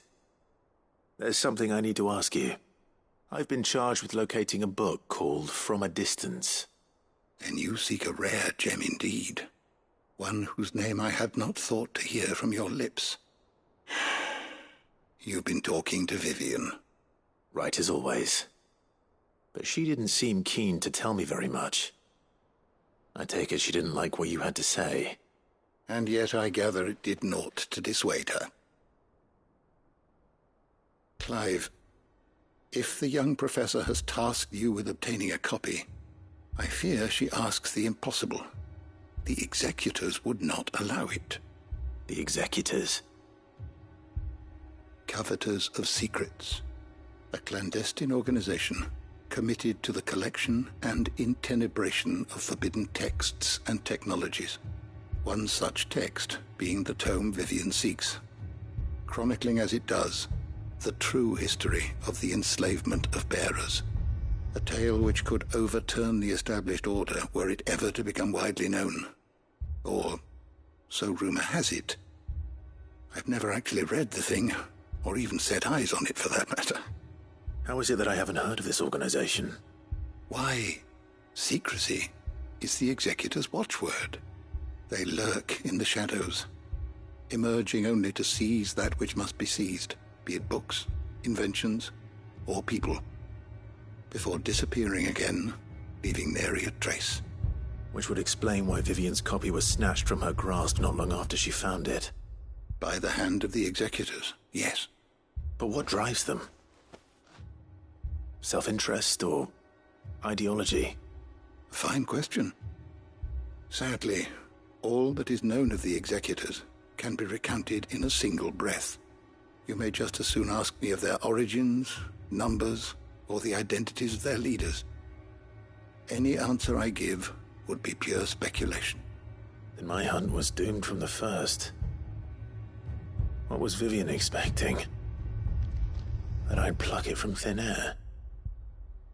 Not from thin air, no. From ash. Rumors of the Executors are rife among the scholars of Storm, but rather less so across the Strait. I have a friend. Well, I had a friend in the village of Garnick, a collector of rare tomes, upon which subject we would oft correspond. Alas, I have heard naught from him since the skies fell dark. And no doubt he, too, has turned. But, though he did not mention it by name, it is possible that a surviving copy of From a Distance yet rests upon one of his many shelves, quietly awaiting discovery. If you were, by some chance, able to save even a single book from the poor man's library, I know his soul would rest easier. Very well. When I next find myself in Waloed, I'll be sure to pay Garnick a visit.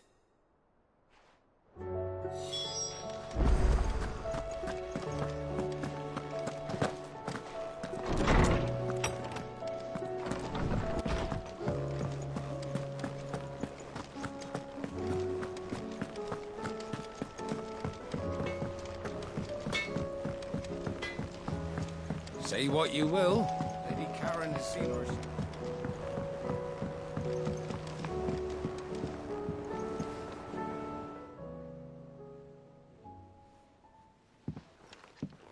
Pining for something, boy. What is it? What do you see out there?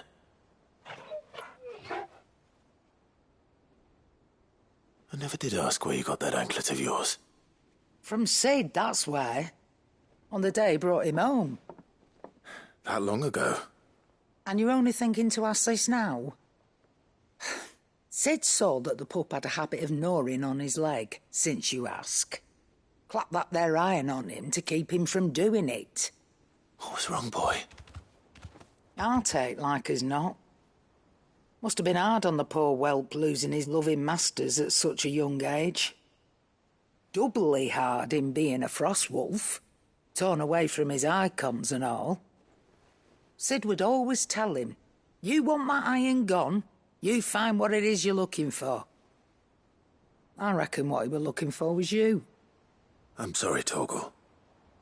Sorry for making you wait so long. Let's get that thing off you.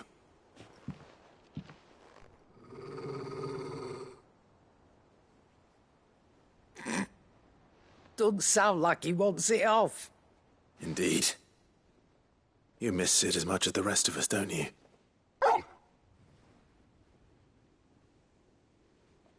You want me to go with you somewhere?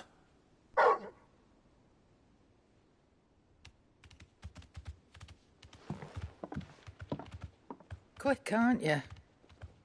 Glad you've been paying attention. Not nearly as much as you have, Lady Karen. Aye, good thing and all. It's not like Gav would have kept him in nuts and rubbed his belly these past 10 summers. Your kindness is appreciated. You've been a good friend to him. Only because he doesn't talk back like the rest of you. Go on now.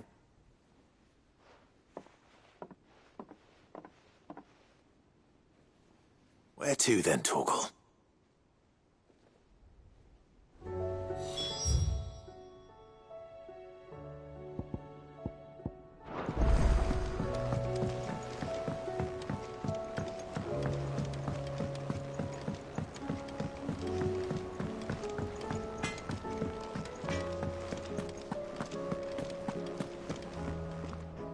All right, Torgal. Where are you taking me? I'm going to need a little bit more than that, boy.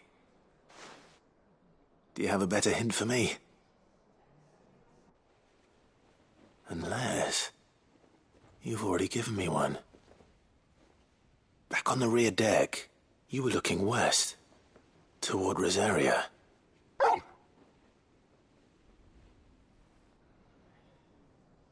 Why don't we try the rookery?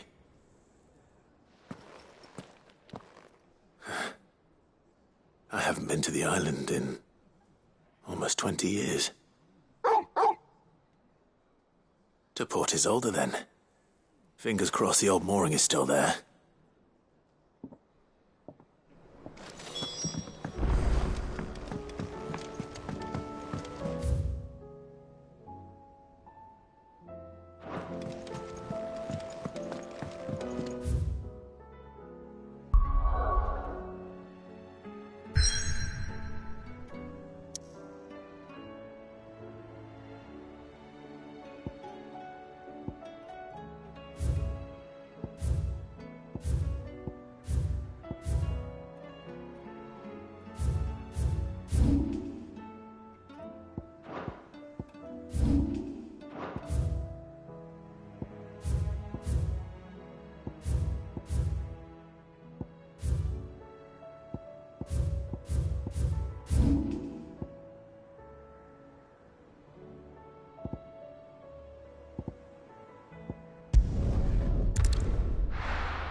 It's oil. After what happened here, it's a miracle there was any left at all.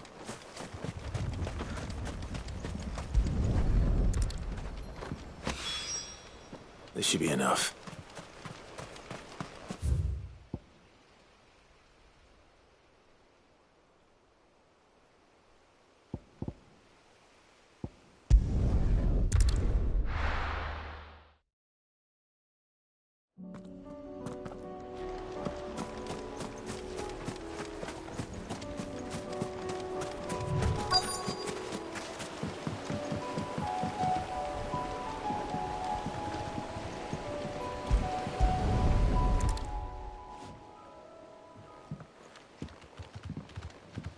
It's still here.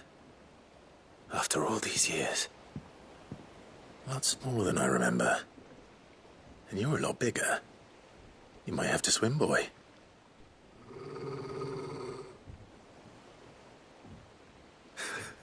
I wasn't being serious. You two go on without me. I doubt that boat will hold a third. If you're sure, we won't be long. Hop in, boy.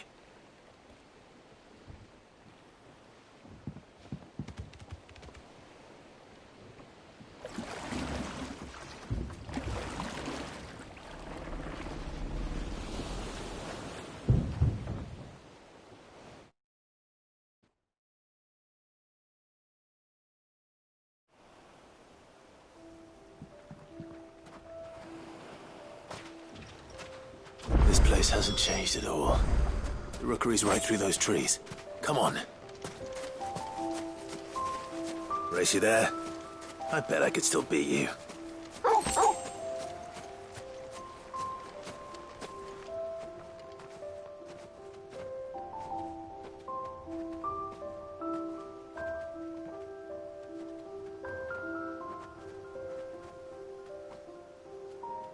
Here we are.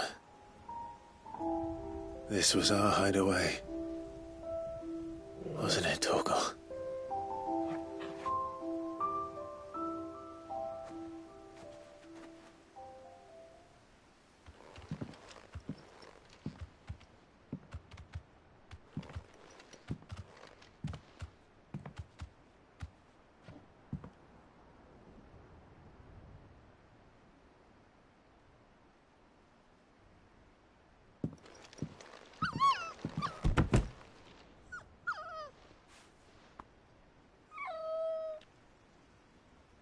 Coming here helped me to forget who I was.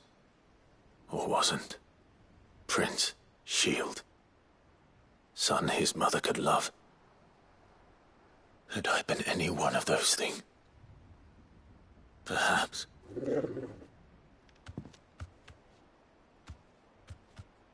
What is it, boy?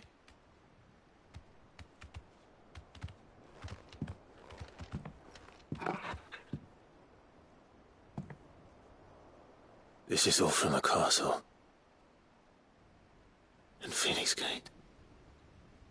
Did you bring these here?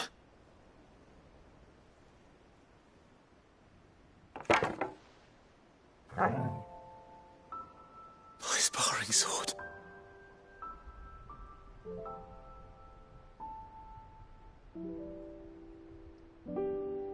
Well. You never stopped looking for me, did you, boy?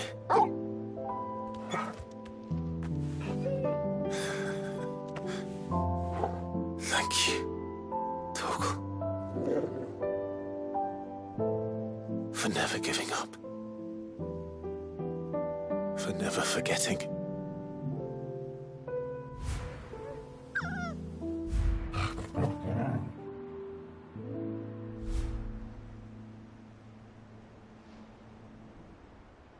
Let's take this with us, shall we?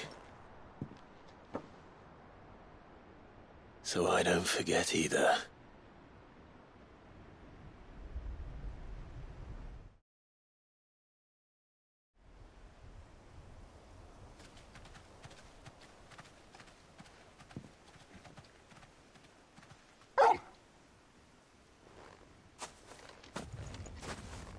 That's not the way back to the boat, Torgal.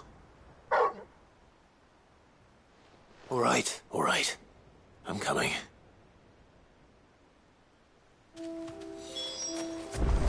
I think I know where we're going.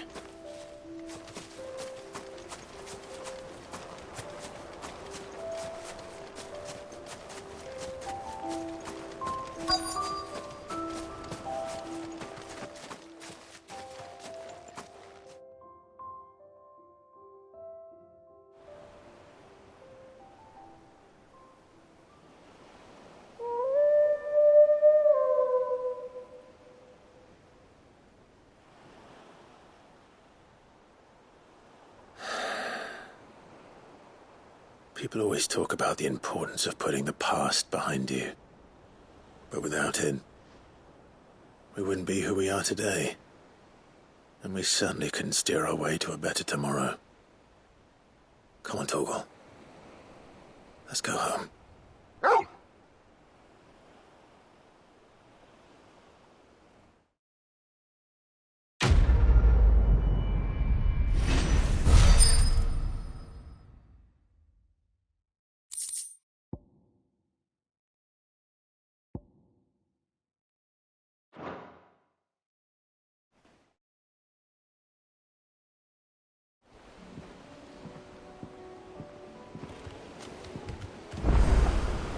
Sorry for the wait. We're ready.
Nazaire might at least have mentioned where in Northreach he'd be testing this recruit. Sentries from the markets.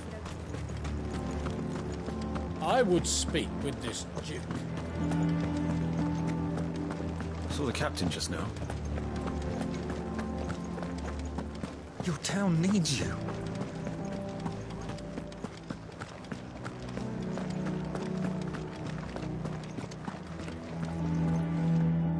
Do you have a moment, Clive? What is it? It's the Duke, unsurprisingly. His Eminence has assumed full control of the garrison and put every able-bodied man to work on the fortifications. The town was left all but unguarded, so Philippe was compelled to form a citizens' watch to fill the void. And though my dear boys have been characteristically willing to assist him in this, they want for bodies. So I was wondering if you would lend them your strength, that the people of Northreach might sleep easier, if only for a few nights. Of course. Whatever you need. Thank you, Clive. What would I do without you? Philippe told me he had men stationed at... Where can I find the mistress of this establishment? Here, my lady. To whom do I have the pleasure of speaking?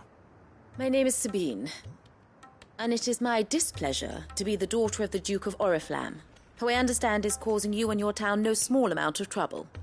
I wish to speak to you about what might be done. Very well. Let us speak. I trust you'll forgive me, Clive.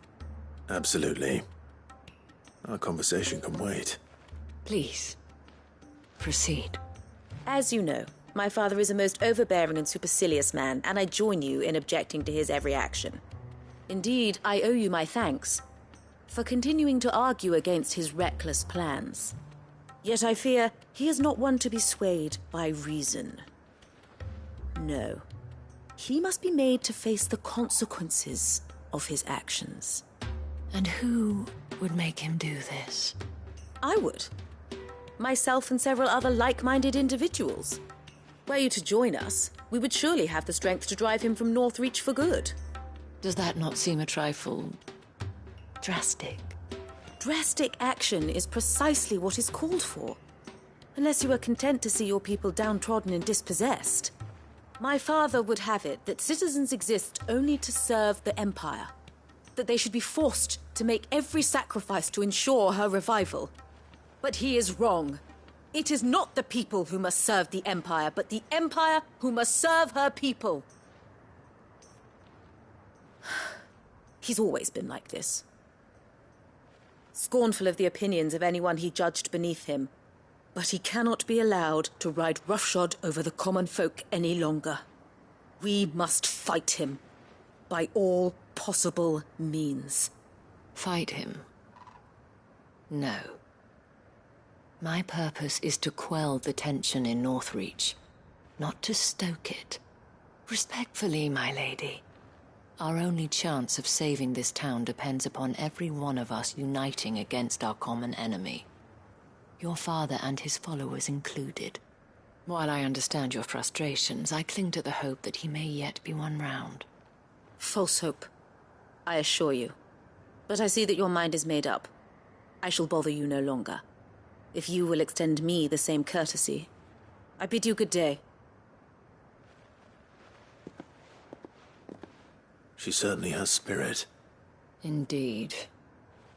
But unfortunately for us, that spirit is only likely to harden the Duke's resolve, which may be enough to seal the fate of this town. Not that she cares. This is all about her and her father. Families. I'm sorry, where were we? Ah, yes. I was about to tell you of Philippe's plans for the town watch, but perhaps it's better that you heard them from him. I believe he's in the market, if you'd be so kind as to seek him out. Right away. It's just a pity I cannot join you. I'd like to see the two of you in action together.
Your town needs you. Saw the captain just now.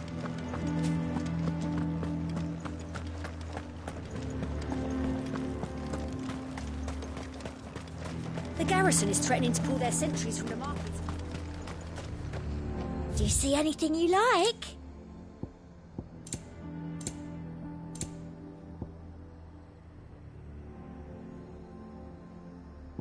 Come back again.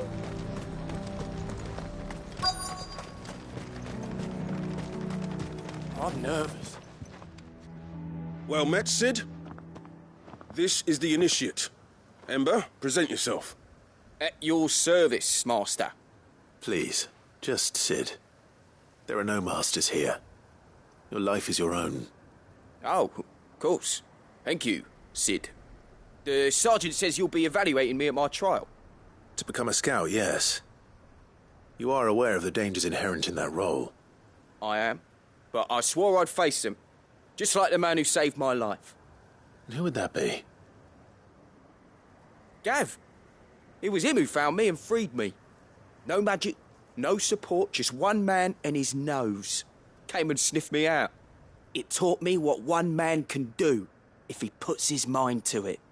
And I've been training ever since, so that one day I can be someone's saviour, just like Gav was mine. I'm sure he'd be flattered. You clearly have good intentions, Ember. And it sounds like you're under no illusions. Stick to this path and you'll make a fine cursebreaker. So, what? Have I passed? You haven't even started yet. Now listen.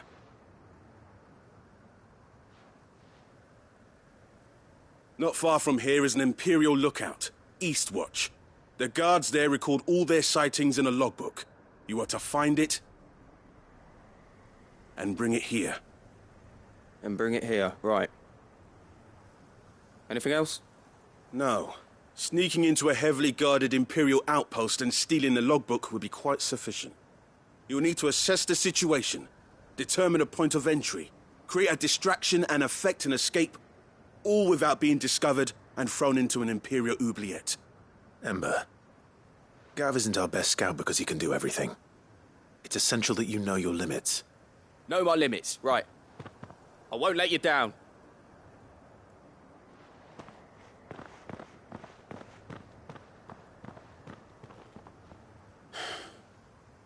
It shouldn't be as dangerous as I made out. But keep a weather eye on him all the same, would you? On my way. All right, Ember. Impress me.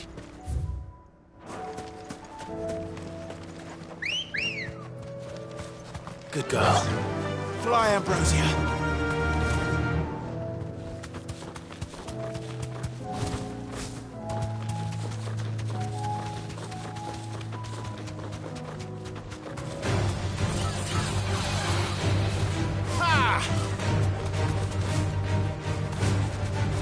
Yes! These are clean kills. Perhaps young Ember really is ready. Or maybe not.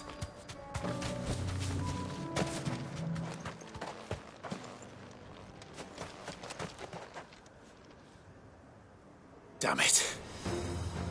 Ember, draw your sword! I can't! Then run! If you want him, you'll have to go through me.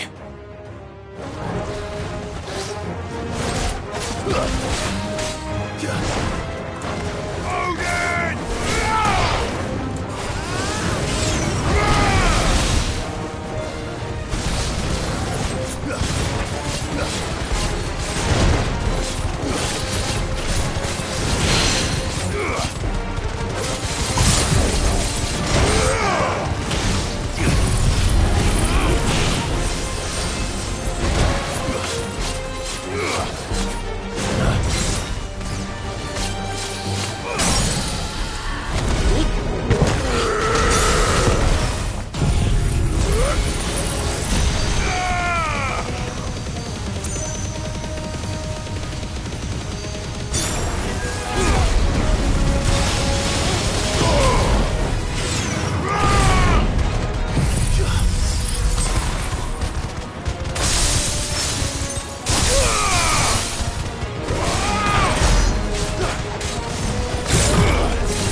Ember, are you...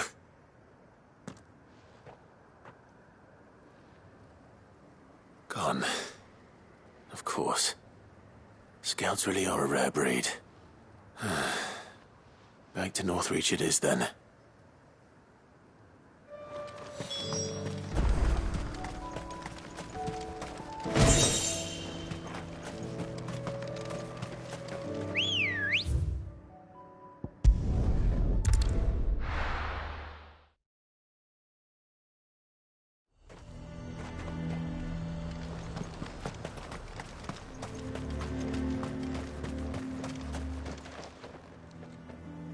I didn't expect you back so soon. Where is Ember? How did he fare? I thought I'd find him with you. He must have fled. I followed him to Eastwatch, where I found him being set upon by a wild Avis. He was just standing there. Didn't even draw his sword. I had to step in and take care of things. But by the time I had, he was nowhere to be seen. I assumed he'd set off in your direction, but apparently not. Oh, I'm sorry, Sid. I knew the boy had a nervous streak, but he seemed like... The right man for the job? I believe this is the logbook you tasked me with retrieving. Eh? How did you... Don't you tell me you breached the tower while Sid was busy saving your skin. What? Wasn't that what you asked me to do? To bring the thing back without getting caught? He has you there, Nazaire. And he did it all on his own. But Sid, he did what he thought was best. And now I have to decide whether I agree. Of course. We'll await your evaluation back at the hideaway. Don't you leave my sight. Yes, Sergeant.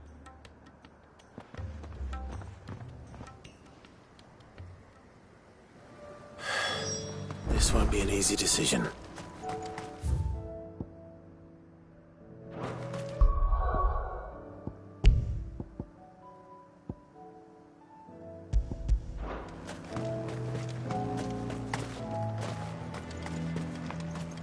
So you are content to abandon the people? Please, I beseech you. If you are a true son of Northreach, you must fight to defend your home. That's exactly what I am doing, milady. Or trying to, at least. The land is crawling with fiends, and someone has to keep watch. Even when our true enemy is hiding in the garrison? Fine. You're not the only able-bodied man in Northreach. Thank you so much for your help.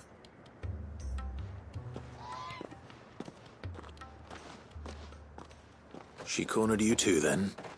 Could hardly get a word in edgeways. Like father, like daughter, eh? She made an uninvited appearance at the Vale earlier, hoping to convince the Dane to join her in fomenting rebellion. I bet that went well. Her ladyship seems to have a way with people.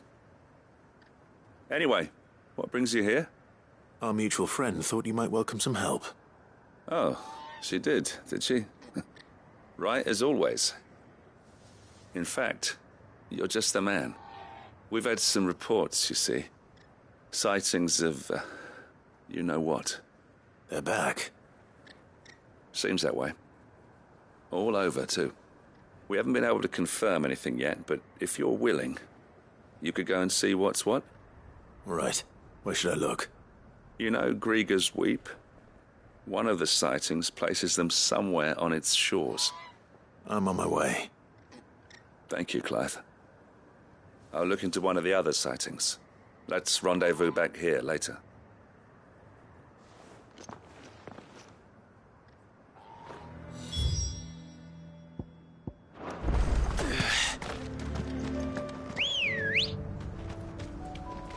Come on. Fly, Ambrosia.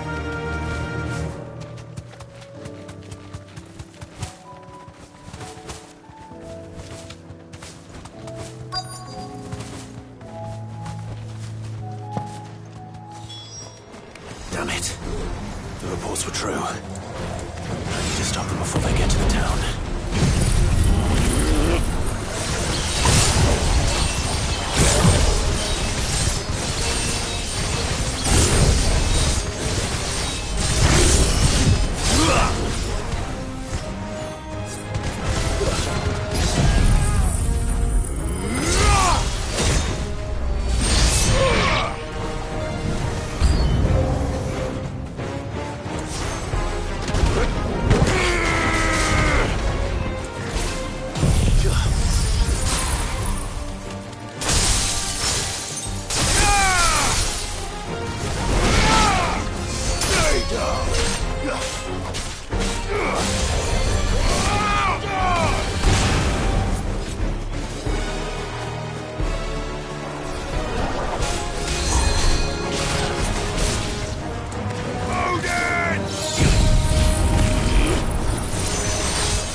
It's over.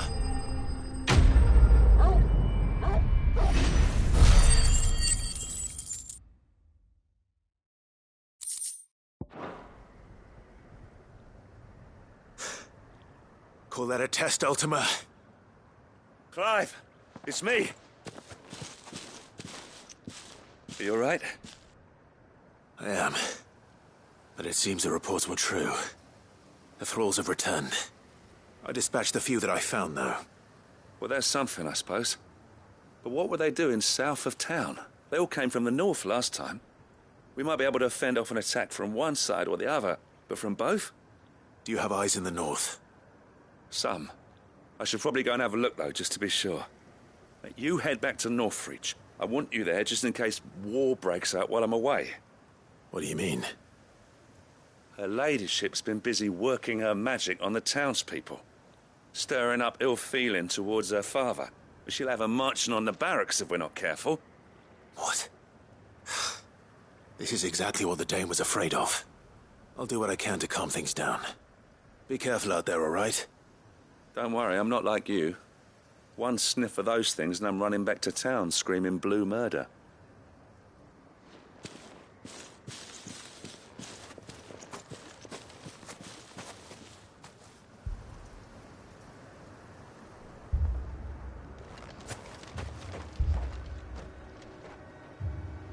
Do you not see, Father?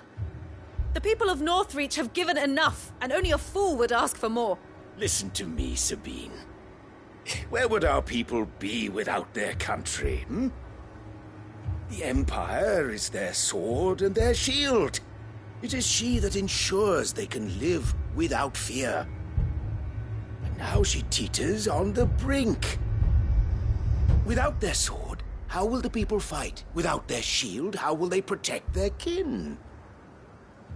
Can the unarmed stand against the advancing hordes? No. But there is yet hope. A new shield, a new sword.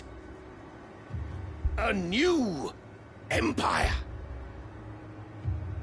We can rebuild Sandbreck, just as Great Griga wills it. Perhaps we could, Father. But we don't want to. Not if it is built on the broken backs of the people. Please, let us not quarrel in the street. You must see that no good will come of this. Our fight is not with each other, but with the threat that draws ever closer to our gates. A threat that your sword has yet to rid us of, Your Eminence. You will hold your tongue, whore! You may have filled my daughter's head with your heresy, but I will not be corrupted. Corrupted? Your daughter's opinions are her own, as you would know if you had ever deigned to listen to her. At least I hope they are your opinions, and not posturing born of a family feud. Northreach deserves better than that. Northreach deserves better than you, Carla. Yes, I know who you are. The slut of Twinside who bedded a branded.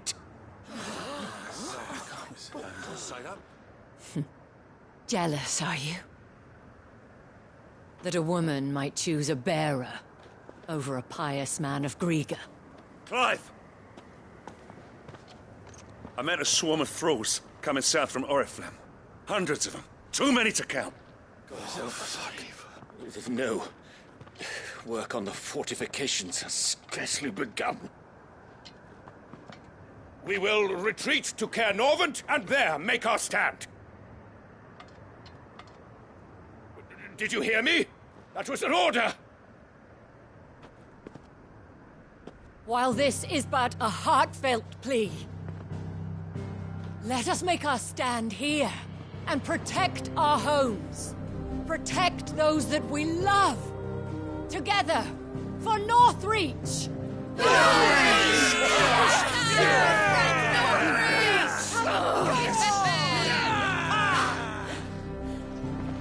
You heard the dame. What are we waiting for? Pikemen to the gates. Archers to the roofs. Quickly, come on!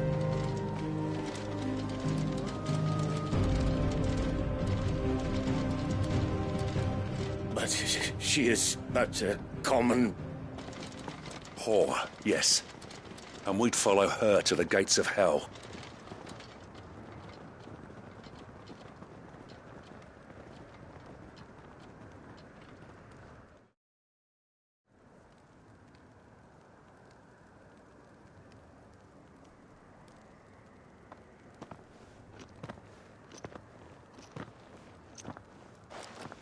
The men have their orders, and they look like following them.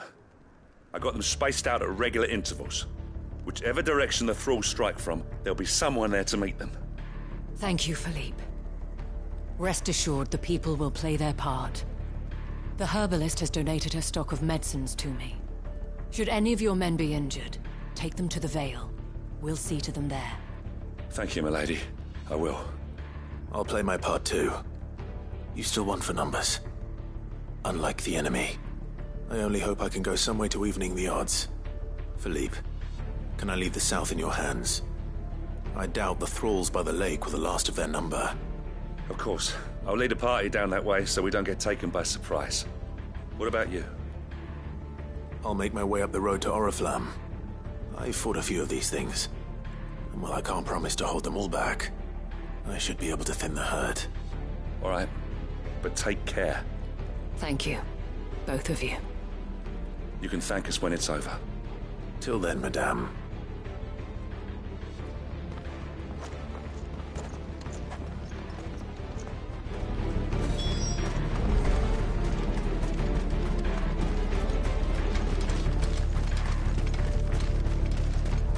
I want steel in the hands of every man.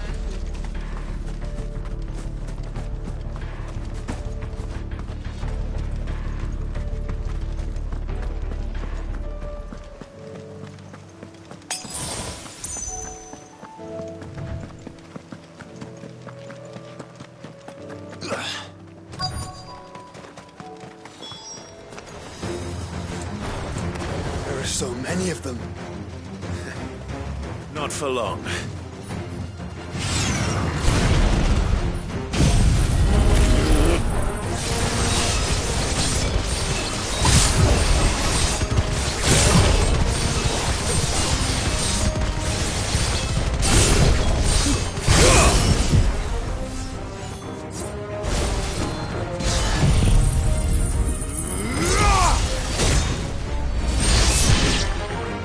Is it over? No. It's only just begun. Too slow.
That looks to be the last of them. I wonder how the others fared. Better hurry back to town. Come on, Torgal.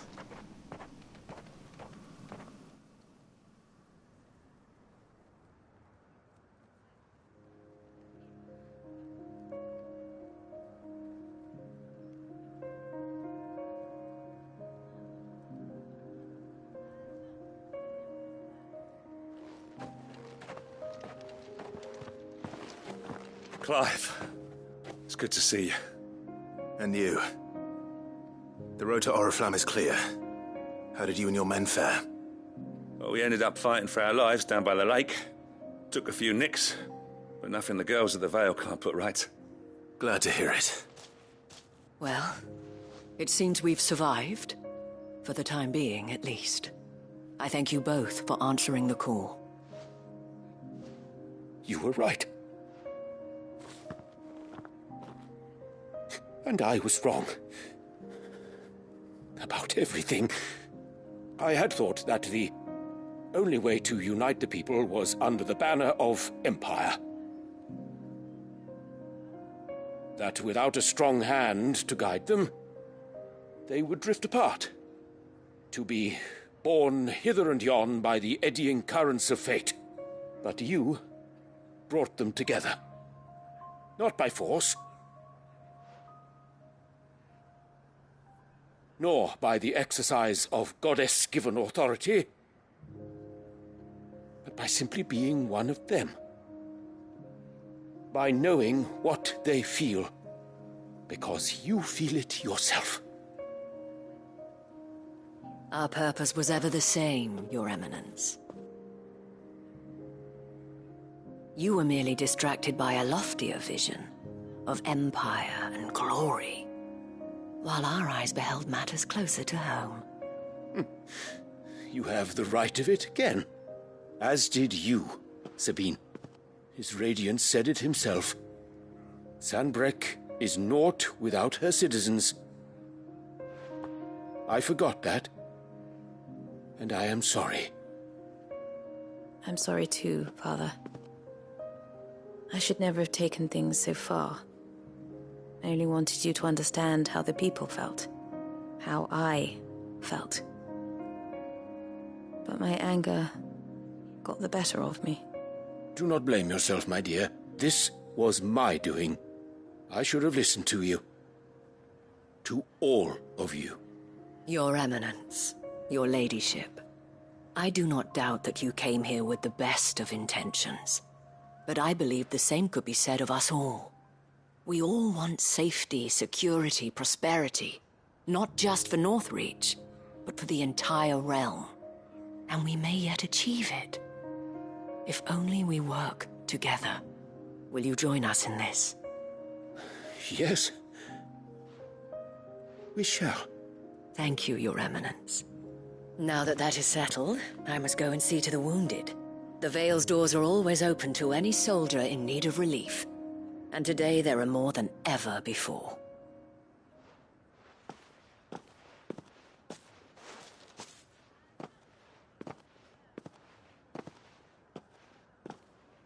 Madame Isabel is a rare soul indeed. In these dark times, I see that it is not men like me who should lead the realm, but women like her. You're right. If only I'd listened to her when I had the chance. Forgive me for saying so, milady, but you still do. The dame said it herself. We can turn things around. We just have to work together. And that goes for you, too. You're one of us now. One of you? Well said, Captain. Let this be a new beginning. Not only for Sanbreque, but for us. Well, since there's nothing more to be done here, I should see if Isabel needs any help moving the wounded.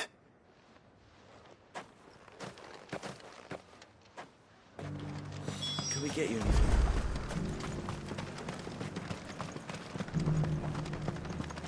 There's no need to worry any longer.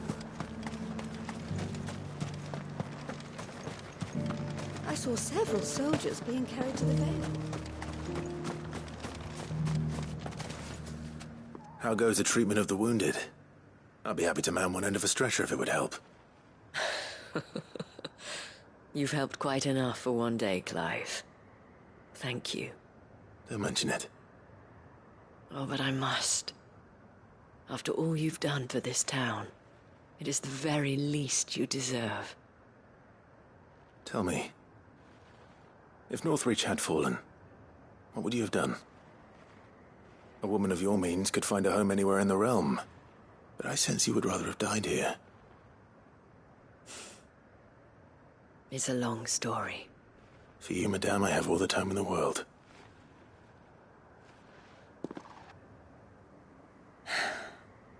Very well. Long ago, I had a life in the Crystalline Dominion. I was Carla then, courtesan to the nobility. So sought after was I that it was only they who could afford my time. Alas, those halcyon days were not to last. For naive as I was, I fell in love with a bearer. He was my master's guard, the gentlest man I have ever known. After they discovered us together, he was whipped bloody and forbidden from ever looking at me again. And so we fled. Not that we had anywhere to flee to. We wandered, aimless and starving, half dreading, half praying that the next day would be our last. Until we found ourselves here, in Northreach. It was the Vale that took us in, that fed us, clothed us, and healed our hurts. Those that could be healed, at least. My love was already too far gone. He passed away. He did. Not long after we arrived. But at least we were able to share a few moments of peace before the end. It was the greatest gift I have ever received. But the generosity of this town and her people did not end there. The men and women of the Vale supported me through my grief. Shared in it, though I was still a stranger to them. They treated me like a sister. And so I swore that I would always do the same. That I would return the kindness that Northreach showed me. That I would repay my debt to the Vale.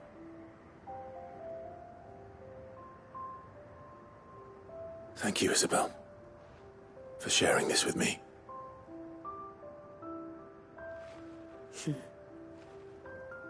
You're a lot like him, you know.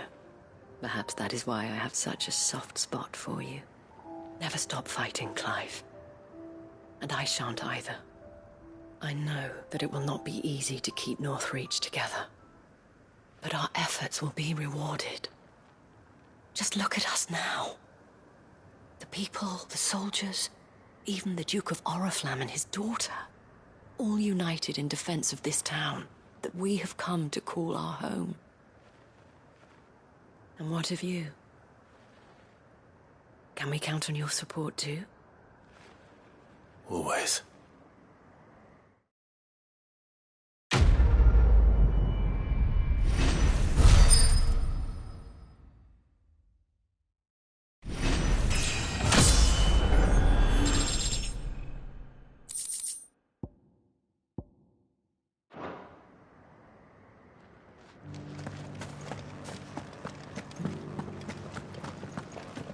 This the last one?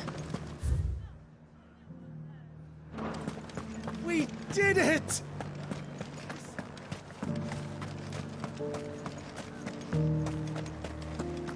There's no need to worry any longer.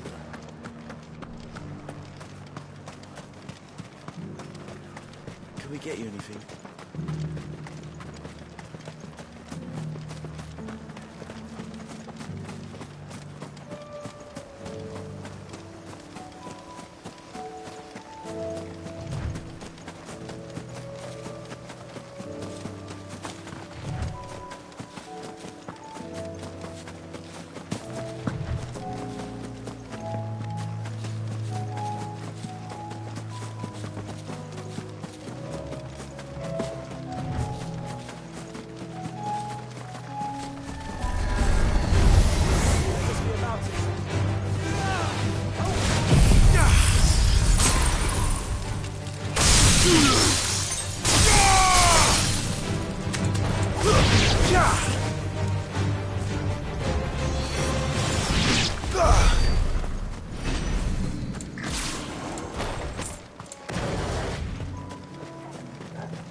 Caution, brother.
Come on.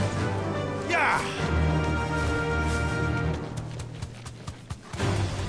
No holding back.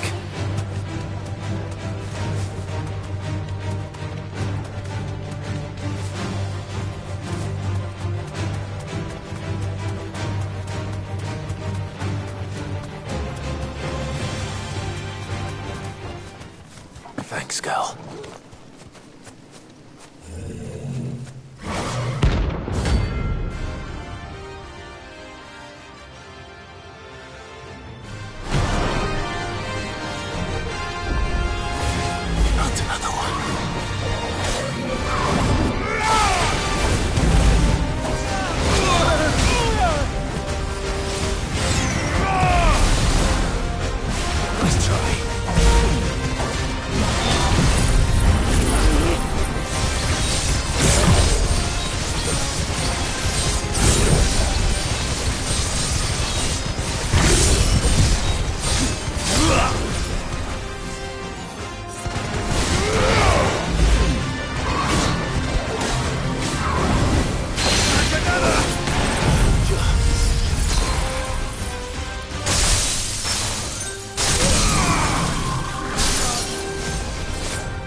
Trouble with your gear, or... So, what'll it be? Not bad, if I do say so myself. Anything else?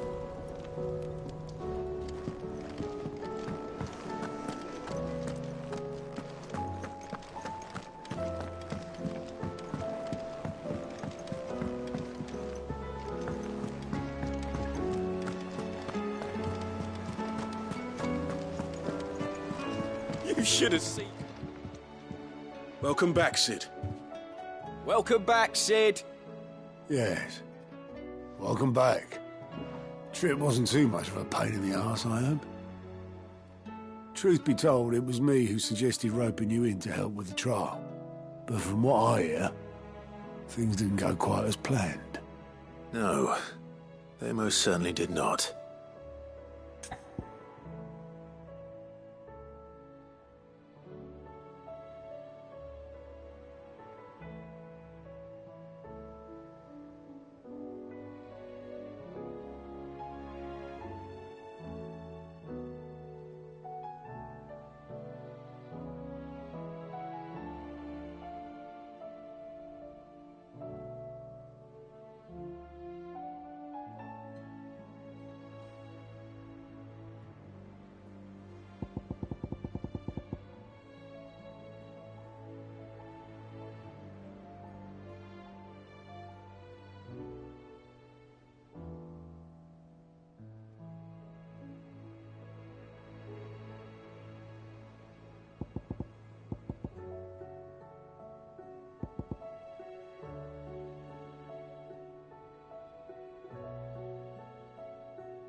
Ember lost his nerve in the face of a beast of prey, but he didn't lose heart.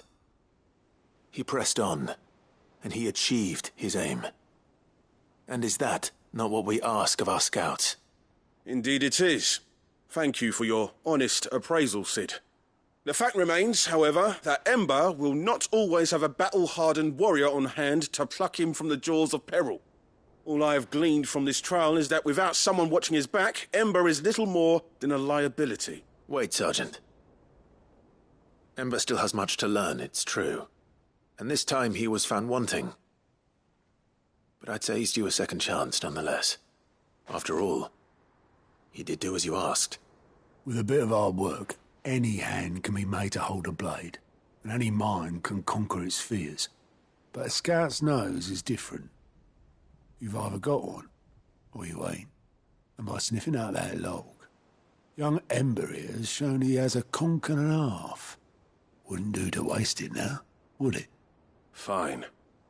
One more chance. I'll do whatever you ask. I'll spend my days and nights in the pit if I have to. I'll show you. Just you wait. Daft as a brush, that one. But his heart's in the right place. Just like someone else we know. And if you ask me, we've been leaning on him for far too long. That time the Cursebreakers took some of the weight off his shoulders, I reckon. It couldn't hurt. Just don't tell Gav I said so, will you? I won't have him thinking he's been hard done by. Next thing you know, he'll be asking for a day off. Chance would be a fine thing. Back to work.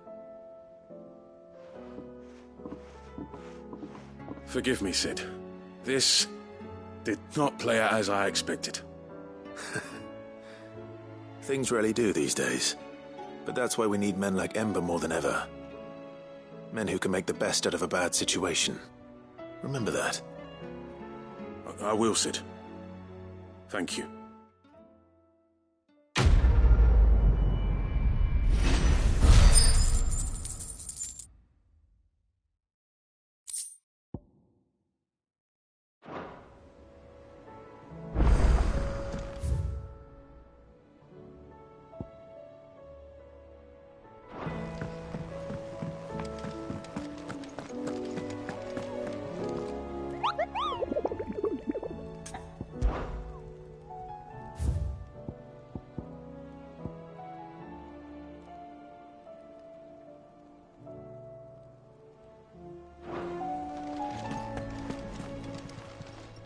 Welcome to the Patron's Whisper.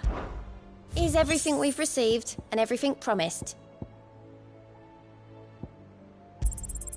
You earned this. Best of luck out there, Sid.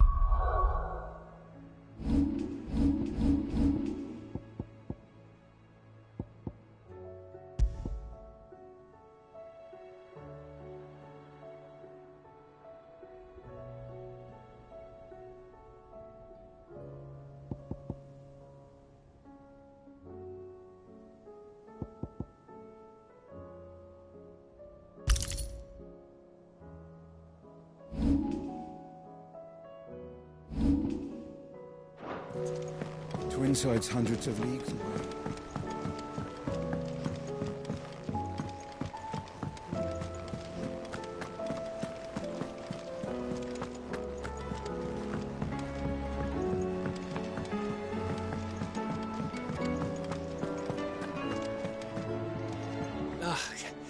You alright? Something troubling you? No more than usual. It's just... Etta's baby will be coming soon, and I wanted to make something for it. I'm sure she'd like that. Back in the north, families would always make gifts when a bairn was on the way. Yeah, let the little tykes know they were welcome in their new homes, like. So, what's the problem? Well, the problem is that Etta's due any day now, and I don't know if I'll be ready in time. Is there anything I can do to help? You know, there just might be. All right, then. What exactly are we making? A good luck charm. But not just any good luck charm? Not just any. No. One made from the feather of a silver chocobo. There's nowt lucky in all the realm, or so we used to say back home anyway. Thing is, they're hard to come by. Had Otto and Karen check with their suppliers, but nothing. I'd try and track one down myself, only... Only the big day is fast approaching. And that's all you need, a feather. That or the bird whose horse it's attached to, aye. I was gonna start by asking around with travelling traders plying the northern borders. Well, there's no shortage of those passing through Martha's. I think I might make that my first port of call. I'll let you know if I find anything. You're a good friend, Clive. I won't forget this.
And how might I help the garrison today?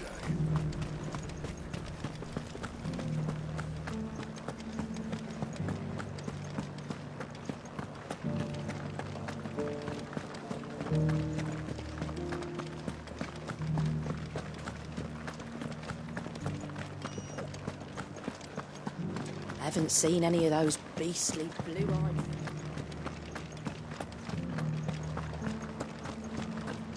Do be careful. I will.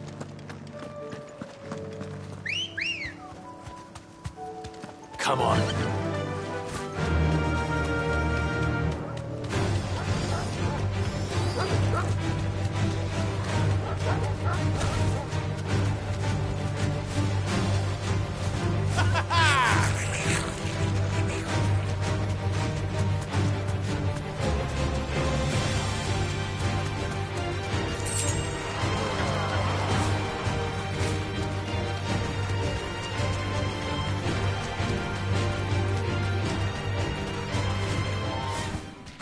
Brother.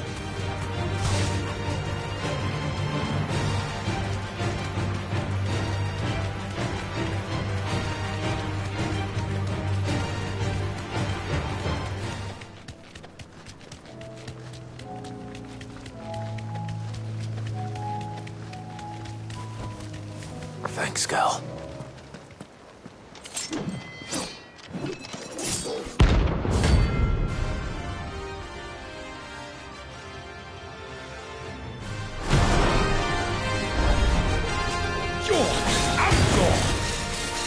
One who drove His Highness to madness! On your knees! He hasn't heard. And it doesn't look like he's willing to listen.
damn it. Dion would have been glad to have you back at his side.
Let's hope one of the merchants here has what Gav needs. Excuse me. I'm looking for something. Oh, well, then I'm your man. A silver chocobo feather. Oh, or maybe not. Though you're not the first to mention the bird around here. There was a man stopped by the rest not long ago, claiming he was attacked by a silver chocobo. Near some gutted hovel, not far from Eastpool. Most took him for a braggart and a liar, but who knows? Perhaps there was some truth to his tale. We'll see. Thank you.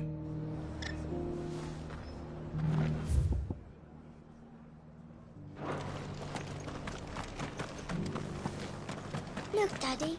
Shani's. Whoever's idea it was to take those berries.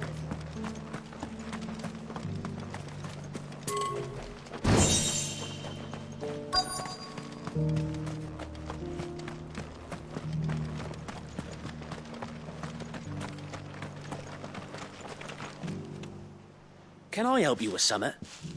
You wouldn't happen to sell silver chocobo feathers, would you? I deal in fruit, not fancies. But if it's fancies you're after, I suggest you try Rhiannon's ride. Was a silver chocobo seen there? Oh, yes. If you believe the ravings of a madman. It wouldn't be the first time.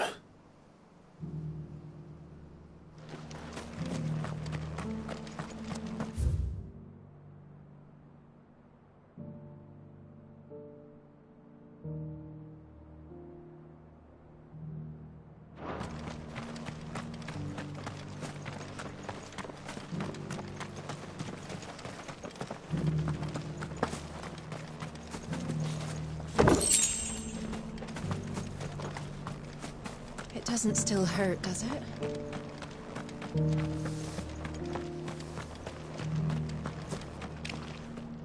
How do, traveller? You've the look of a man who could do with a new whetstone. Or perhaps a bawdy etching of the Vicerine. Maybe another time. I'm looking for a silver chocobo feather. If that's the case, rumours are all you're likely to find. No one has seen a silver chocobo for years. Word is they were all hunted for their feathers. Some northern nonsense about bringing good luck. Didn't bring them much, nor their bows. If any are still out there, I reckon they'll be doing their damnedest not to be discovered. You're probably right. Thank you anyway. A silver chocobo sighted in the hills near Rhiannon's Ride. It sounds almost too good to be true. But since I'm already here... Anything catch your eye? Much obliged. Thanks very much.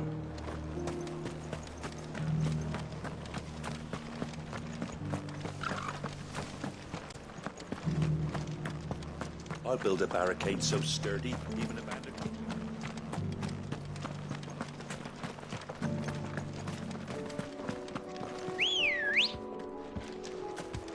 Ready, go? Run like the wind.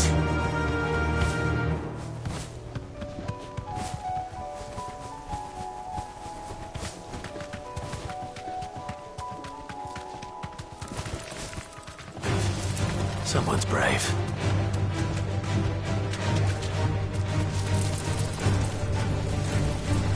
Straight home now.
Nice try.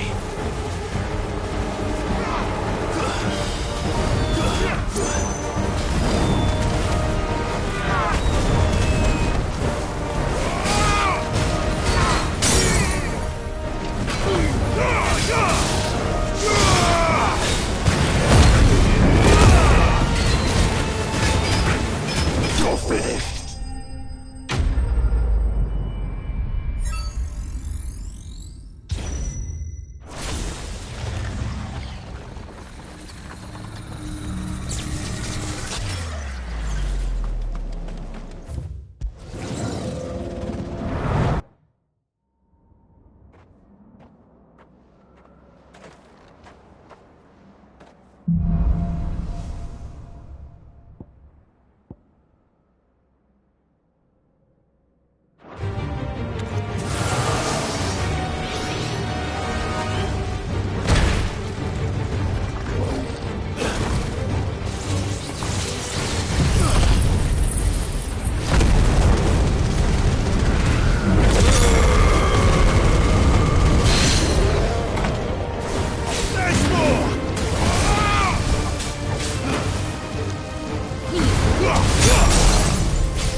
Too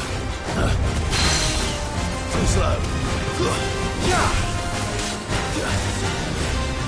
Nice try.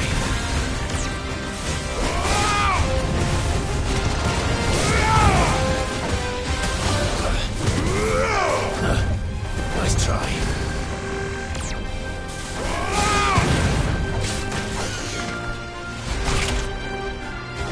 Nice score!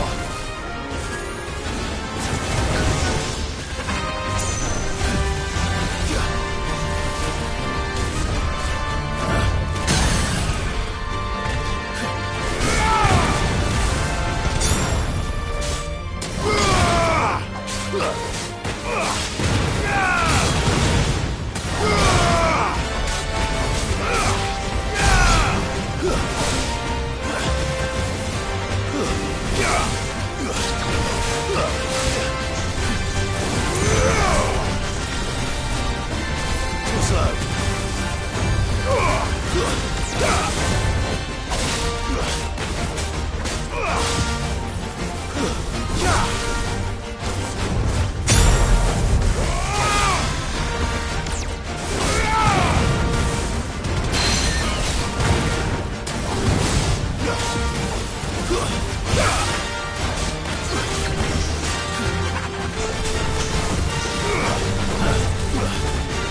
Nice try.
Tracks. They're not left by bandits for a change.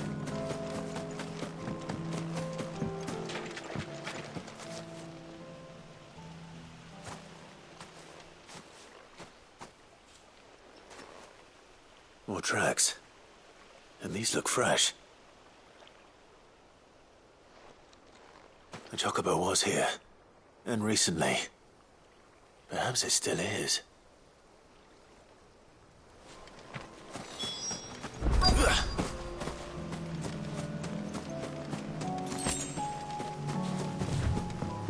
I don't hear anything.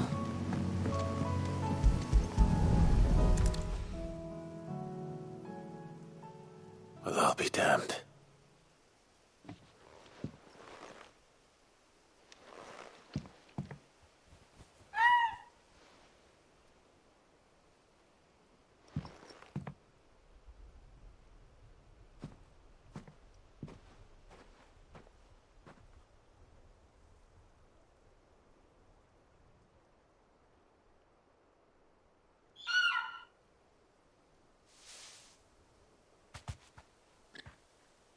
It's all right. I'm not going to hurt you. Just borrowing a feather for my friend.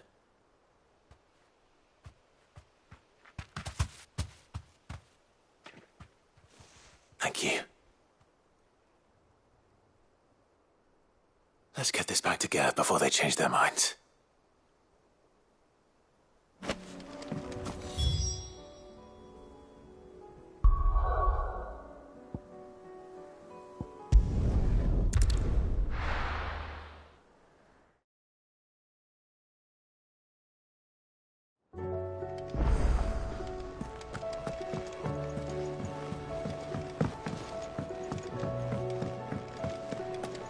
It was no trouble.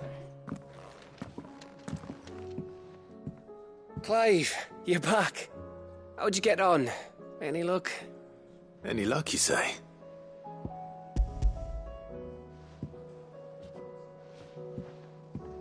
Crystals crack.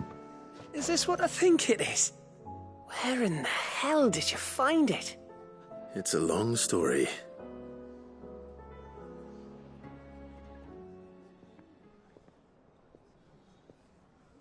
Right there on the road to Eastpool.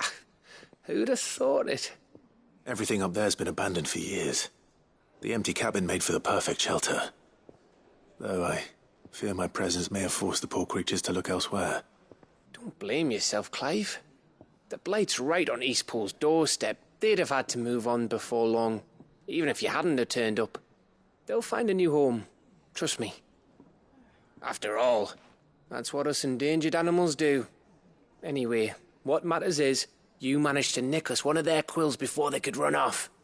And now all that's left is to fix it to the carving. I didn't know you could carve. Reckon there's a lot you don't know about me. Like the fact I'm as good with a whittling knife as I am with a sword. And that bone Ember gave me's a dream to work with. What did you say it was from again? An Avis? But it weren't your Avis, Sid. I slew one of my own at last. So all those long nights in the pit finally bore fruit. I'm proud of you, Ember. Don't speak too soon. I ain't done my trial yet. There we go.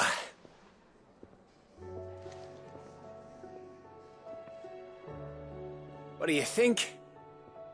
I think if you ever hang up your scouting cap, you'll be able to make an honest living. Oh, will I? I should go and see if Ed is awake.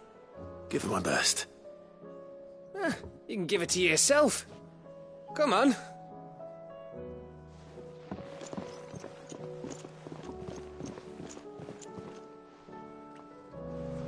I don't want Gav to give up being a scout, honest.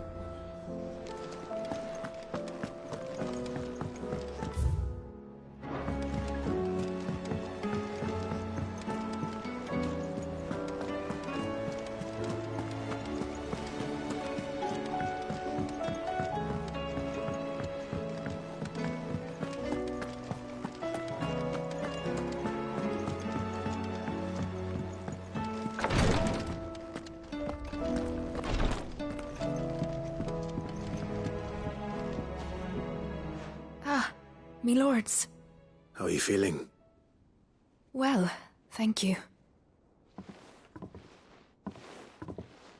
Is something wrong? Wrong? No, nothing like that. What it is, Go on, please.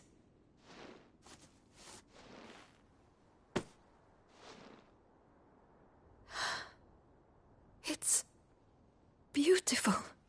Did you make it? We did. Aye. It's from all of us here at the Hideaway. Your new family, like. It's a good luck charm. We may come up north when a band's on the way. I mean a baby. To let him know that they're part of the family too.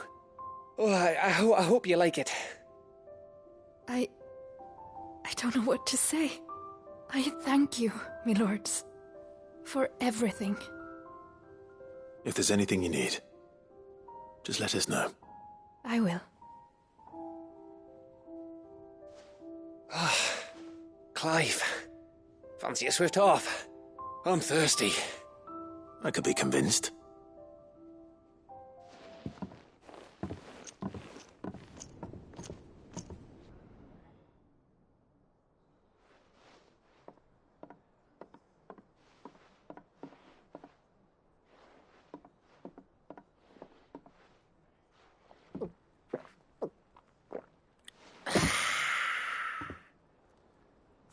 Don't you think you've had enough? No, we're celebrating. I'm gonna be a father. I think Edda might have something to say about that. You know what I mean. Bit of light in these dark times.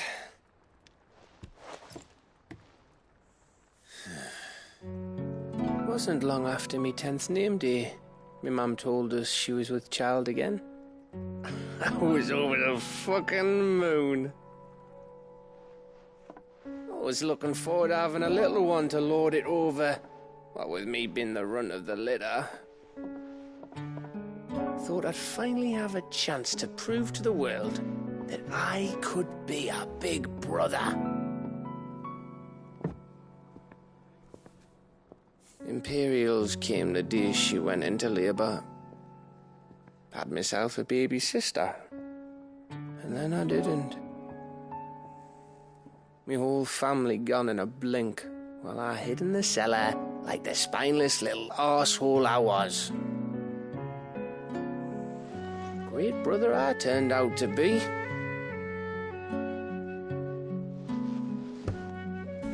I'll never be a leader. And I'll never be a hero. I'm just a daft little dog who comes running when his master calls. I'll never be like you, or Sid, or Jill, or even Torgal. Have you finished? Maybe.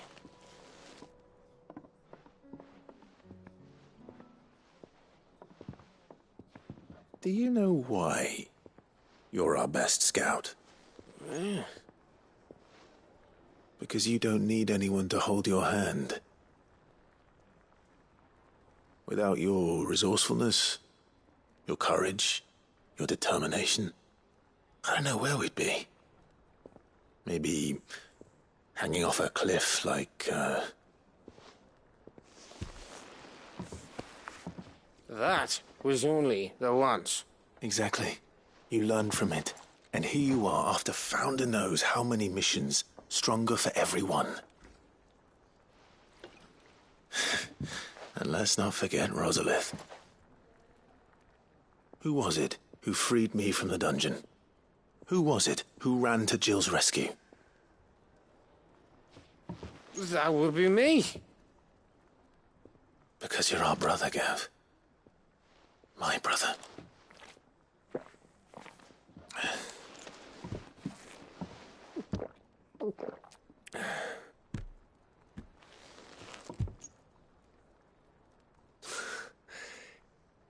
Your brother.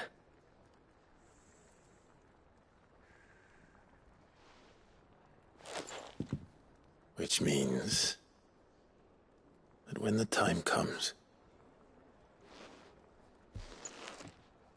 I get your room. And your sword.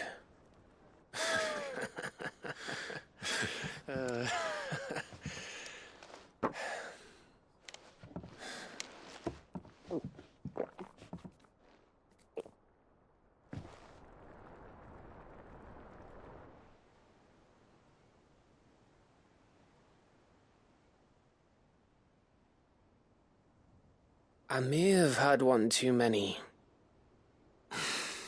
you may have had 10 too many. I said I was thirsty. Better get back to work anyway, after I walk this off. Clive? What is it? Thanks for, you know. I know.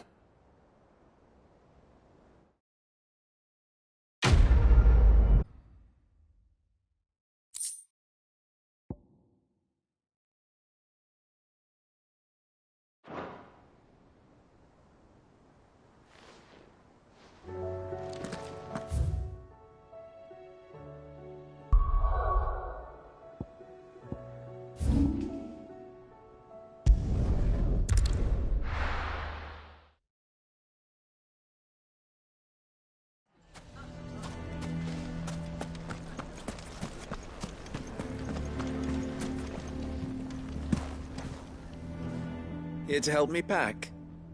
Thanks, but I'll be traveling light. I'm almost finished already, in fact. You're really going to go through with this, then? I am. But before I go, there is one small issue I'd like your assistance with. Well, two, in fact. If it's within my power to help you, I will. It's the children. I refuse to let them share in my disgrace. And if I leave them here, they surely will. Our friendship would see them ostracized forever. But I can't take them with me either. I can think of only one place where they are certain to be safe and provided for and loved. The Hideaway. Of course. The children would be more than welcome. Thank you, Clive.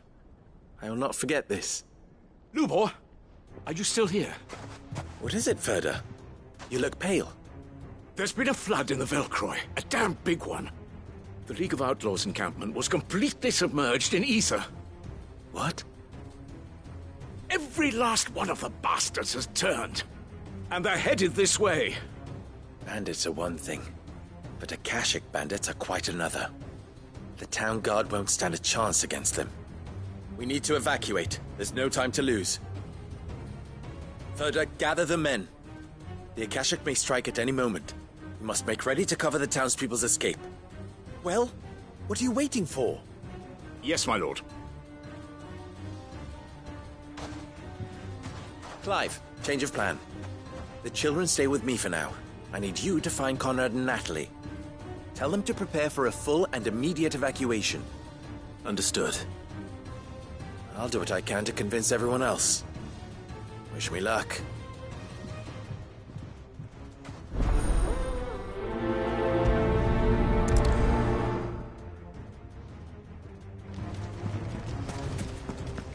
What's an... You have to listen to me. They're coming. Why do they always have to make such a fuss outside? What's the commotion? Ah, it's you. What do you want, Lord Underhill? To pass on an important message. There's been an ether flood out in the Velcroy. The camp where the so-called League of Outlaws were gathering has been swallowed. They're no longer just bandits. They're Akashic now, and they could be here at any moment. You need to begin preparing for a full-scale evacuation right away. Oh, do we? And who was it who gave you this disturbing news, might I ask? Lubor, perhaps? The man spreading the same poison out in the square as we speak. You may believe his lies, my lord, but we know better. But why would he lie about something like this? Some twisted attempt at revenge, perhaps. If he had not been unmasked, he may well have been elected our leader. A great honor for one of his kind. One he might well feel aggrieved at having been denied.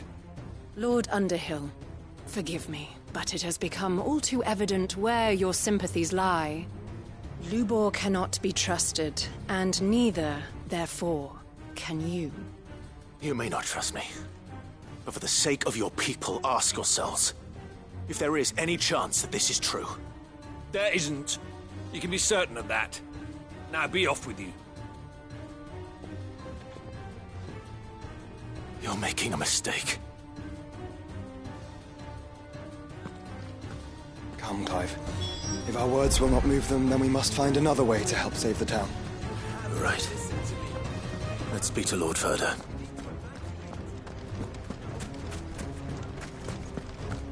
I think we'd better shut up. What's Lubor raving about now?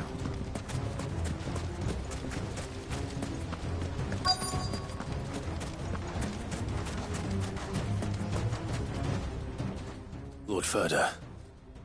Sid, what's wrong? I went to warn Conrad and Natalie about the Akashic, but they wouldn't listen.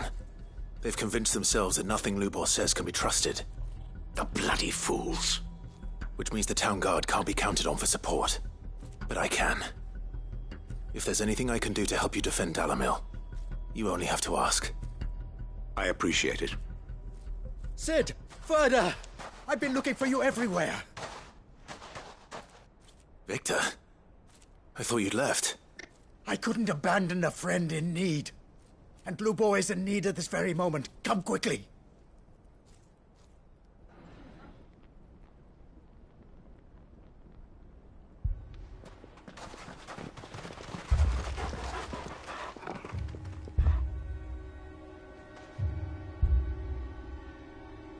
You have to believe me! The Akashic are coming! They don't eat, they don't sleep, they don't tire, and they don't care who they kill. They're unlike anything that's come before. There won't be no parley, no mercy granted! We may have saved the town once, but this is different. I do not ask that you forgive me, but please believe me.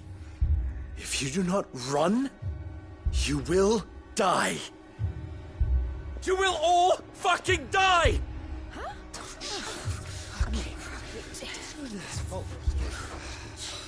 You'd like that, wouldn't you, bearer?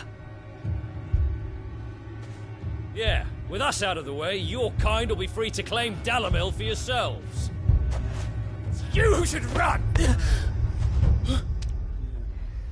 Run, bearer!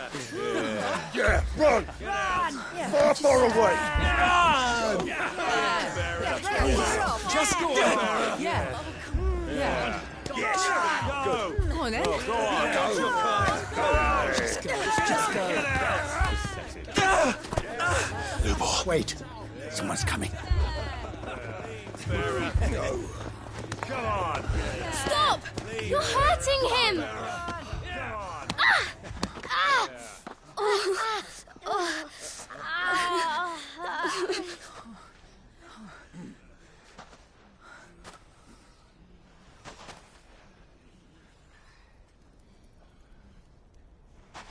What did Lubor ever do to you? He solves all your stupid problems, and he keeps all of you safe. You know there's nothing he wouldn't do for this town. Who was it who made that cleaver you use every day, Conrad? And what about your counting table, Natalie? Who fixed that? Whose men make sure the streets are clean so all your boots don't get dirty? Who spends all day, every day making sure things run smoothly round here? And none of you ever say thank you. Ever. But did Lubor ever complain? Well, does he ever stop smiling? He keeps this whole place going. And you act like it doesn't even exist.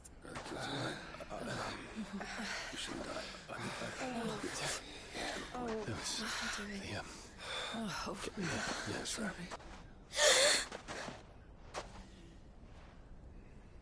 Lubor, we've heard enough. Wait! We will not run. The town guard will not abandon the very place it is sworn to protect. And I will not give up for lost the stores that we labored so hard to fill.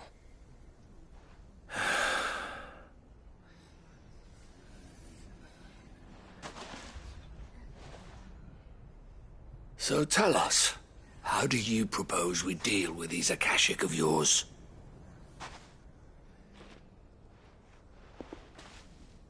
We won't run, but we will fight. All right, then.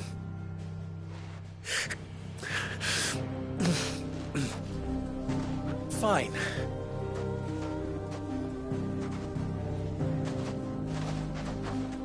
Gather round if you don't want to die.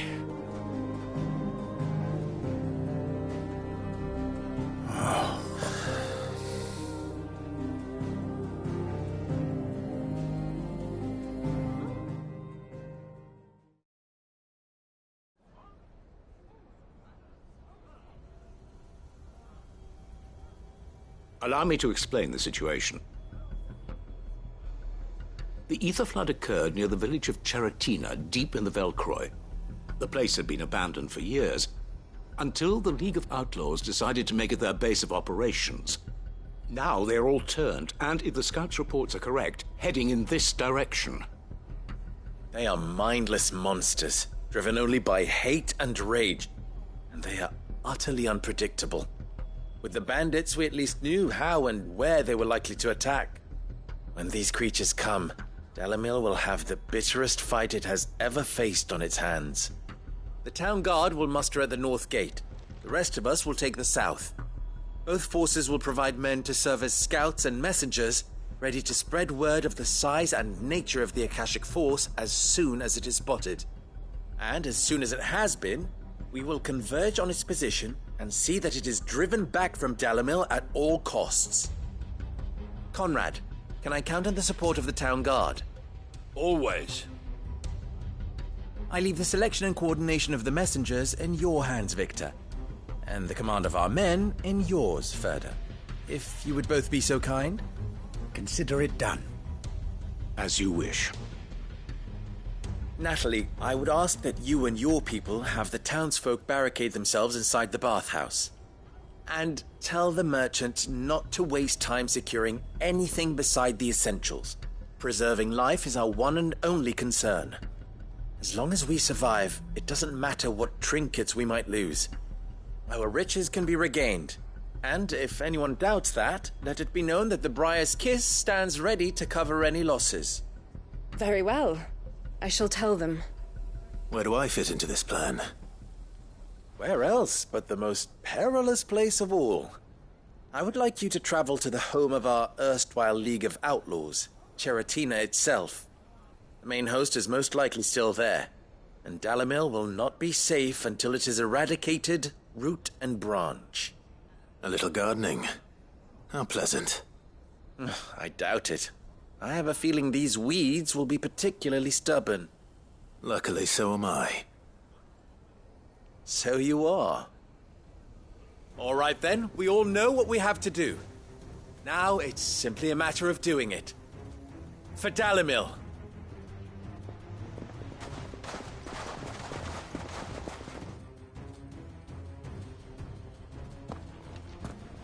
Looks like everyone's ready.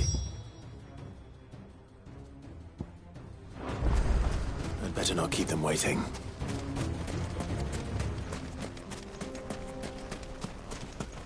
Good. That will keep some of them out. Any man sighting an Akashic is to raise the alarm immediately. Let's go.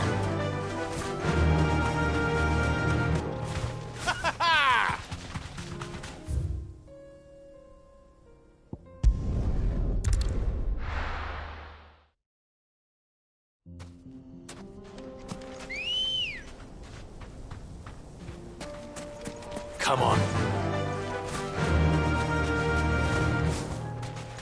There it is. The flood. But what's waiting for us inside?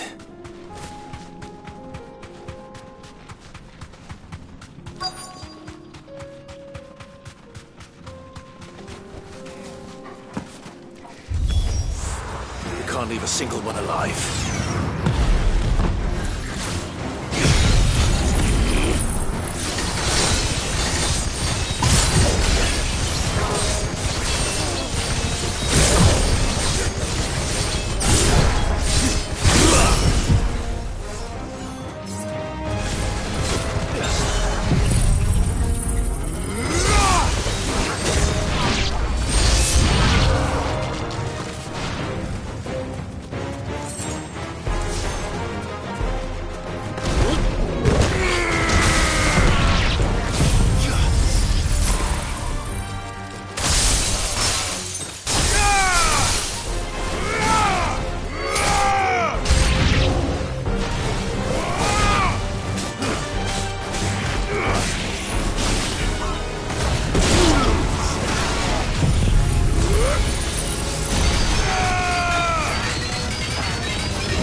The League is disbanded.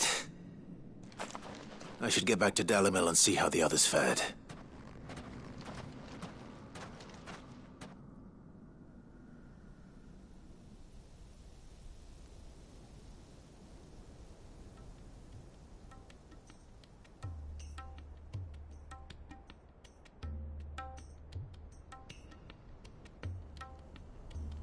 All the Akashic we were able to find have been dealt with.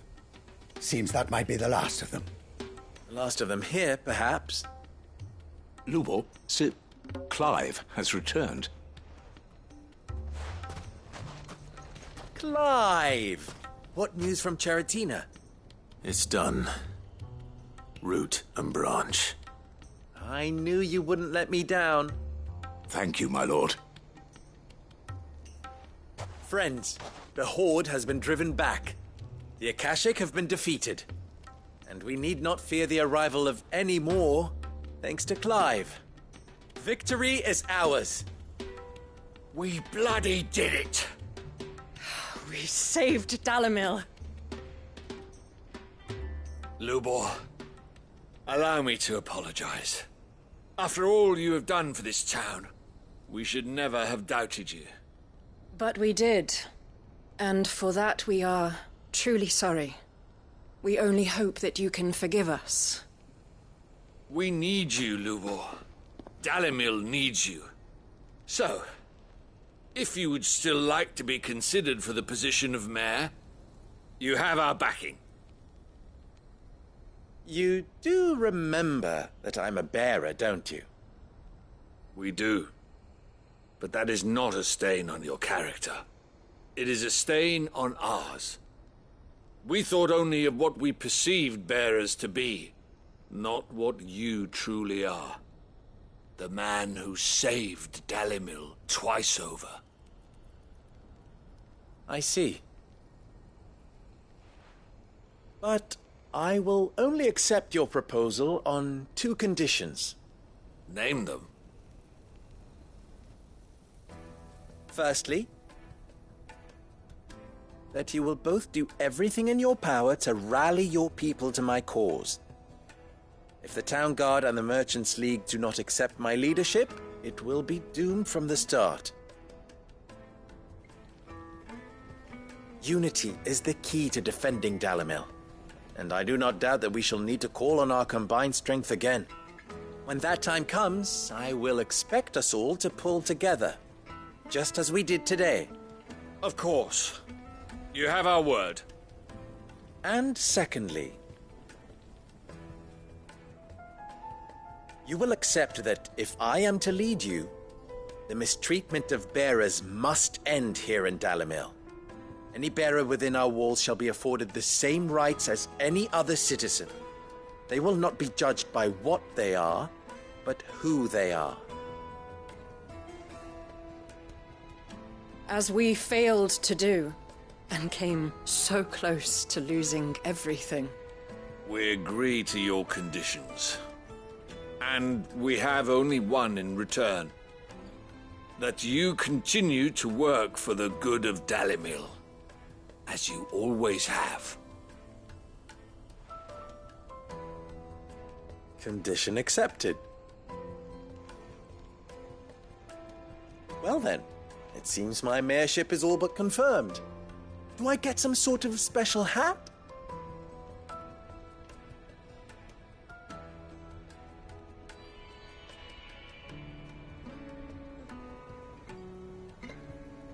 How fickle fate can be.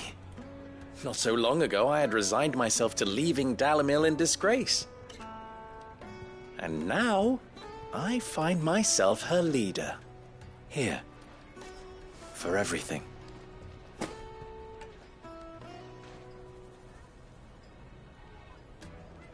Lubor, about the children. Fear not. You are, of course, relieved of your responsibility.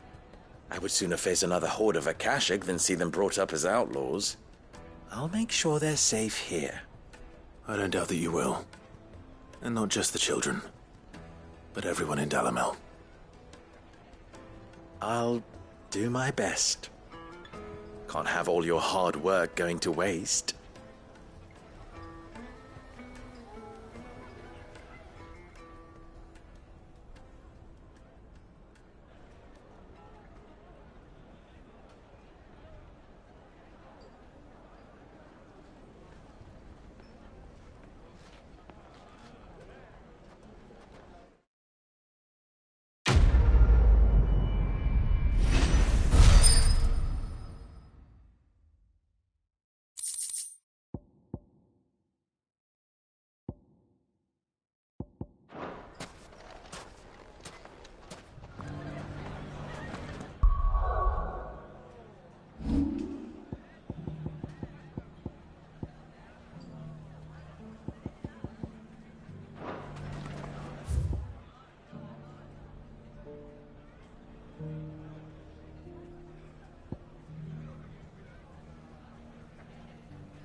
Faster!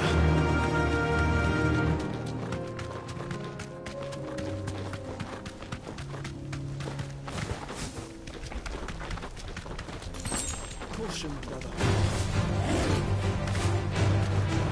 Here we are again. Carava. If you were a tortoise talker, where would you hide?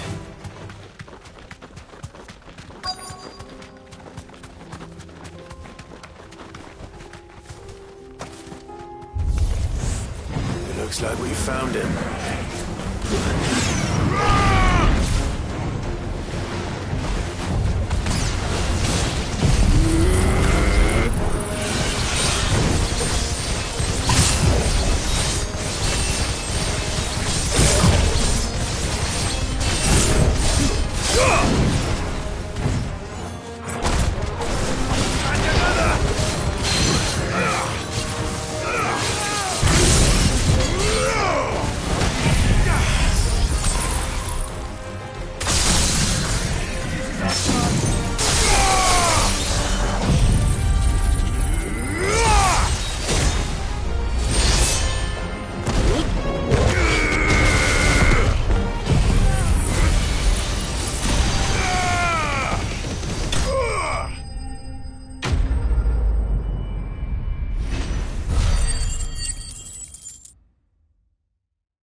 I better get these materials to Mid so she can finish her prototype.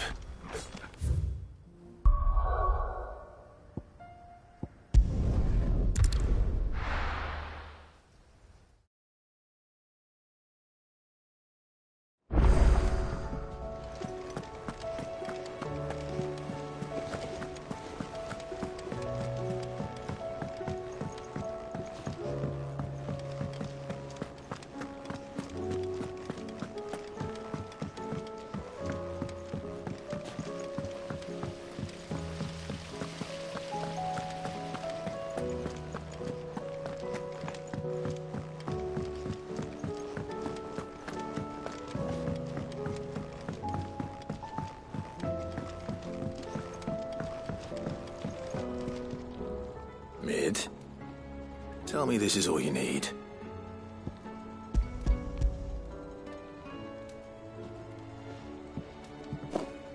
Aw, you make it sound like I asked you to save the world or something. Tell me this is all you need. It's most of what I need. After you left, I went over the figures again, and I realised I'd forgotten a 1 and a 0. And a cogwheel. Just a tiny one. Though, that's the problem. Gears that small are a bastard to make, and I may have lost the one Blackthorn spent a fortnight toiling over. Wait. The children. When they took apart your scales, there was a tiny brass gear. Now that I think about it, they didn't use it when we put the scales back together. The young'uns? But why would the... You know what?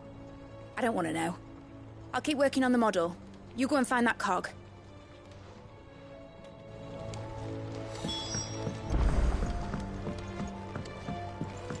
Has Midadol mentioned a new project yet?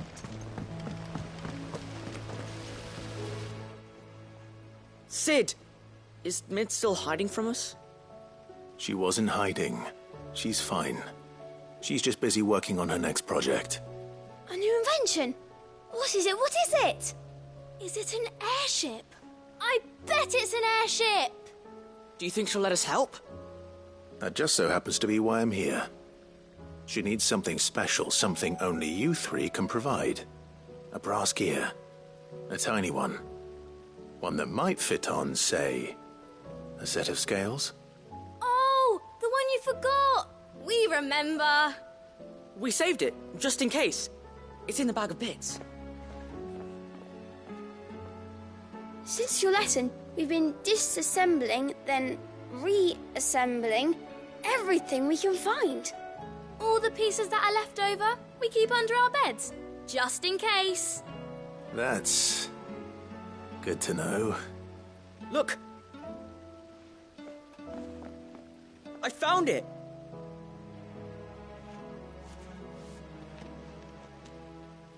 Is that all? Just the gear? We have more parts if Mid needs them. That's all for now. But I'll let Mid know about your hoard. Just in case. Thanks, Sid.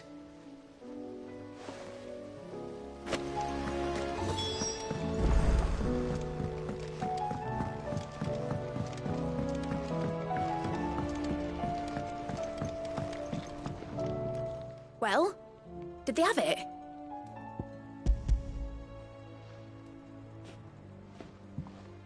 They did. And they kept it somewhere nice and safe. Will it work? Will it work? He's perfect! You're a genius, Clive. What exactly are you going to use it for? Only the most important job of all. The wings aren't going to move on their own. But with the right cog in the right place... Well, you just wait and see.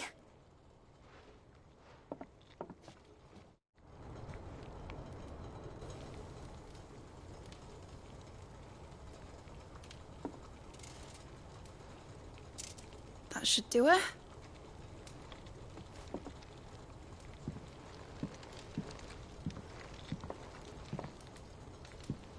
Here goes nothing.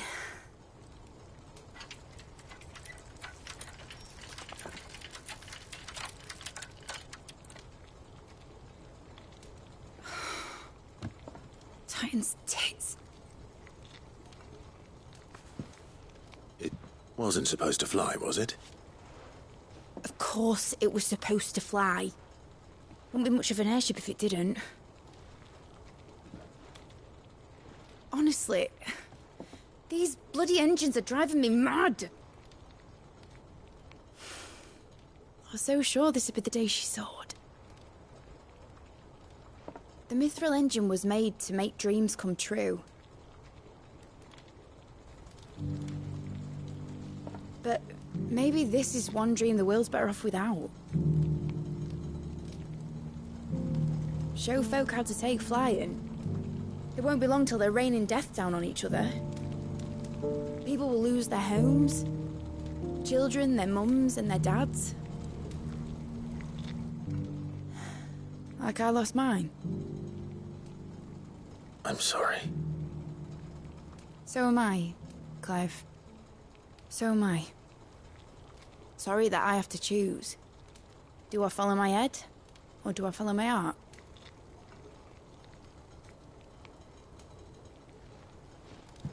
Good question. The first time I stood on the deck of your ship, felt the wind in my hair. It was like I was flying. But imagine how it would feel to actually do it. My dad always said there were two ways of living life. Chasing a dream or shuffling to your grave. And he were right. Right about a lot of things. Not that I like to admit it. People need dreams to chase. Especially in a world like this.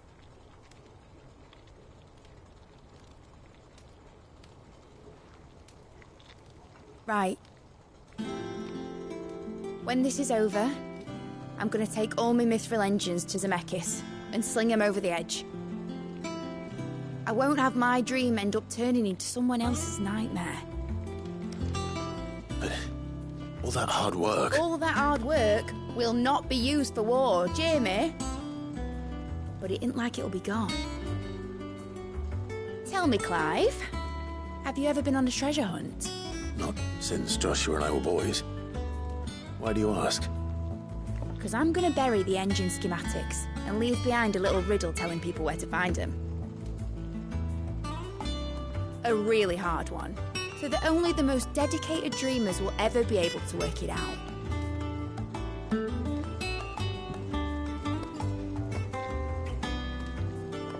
Ooh, I can picture it now.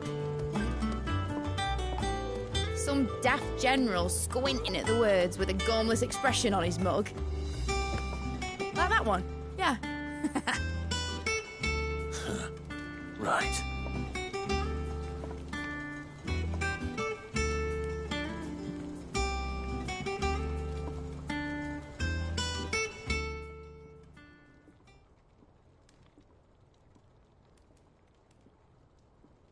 Of course, if I'm putting this engine at the end of a treasure hunt, I'll still need to make it a treasure worth hunting for.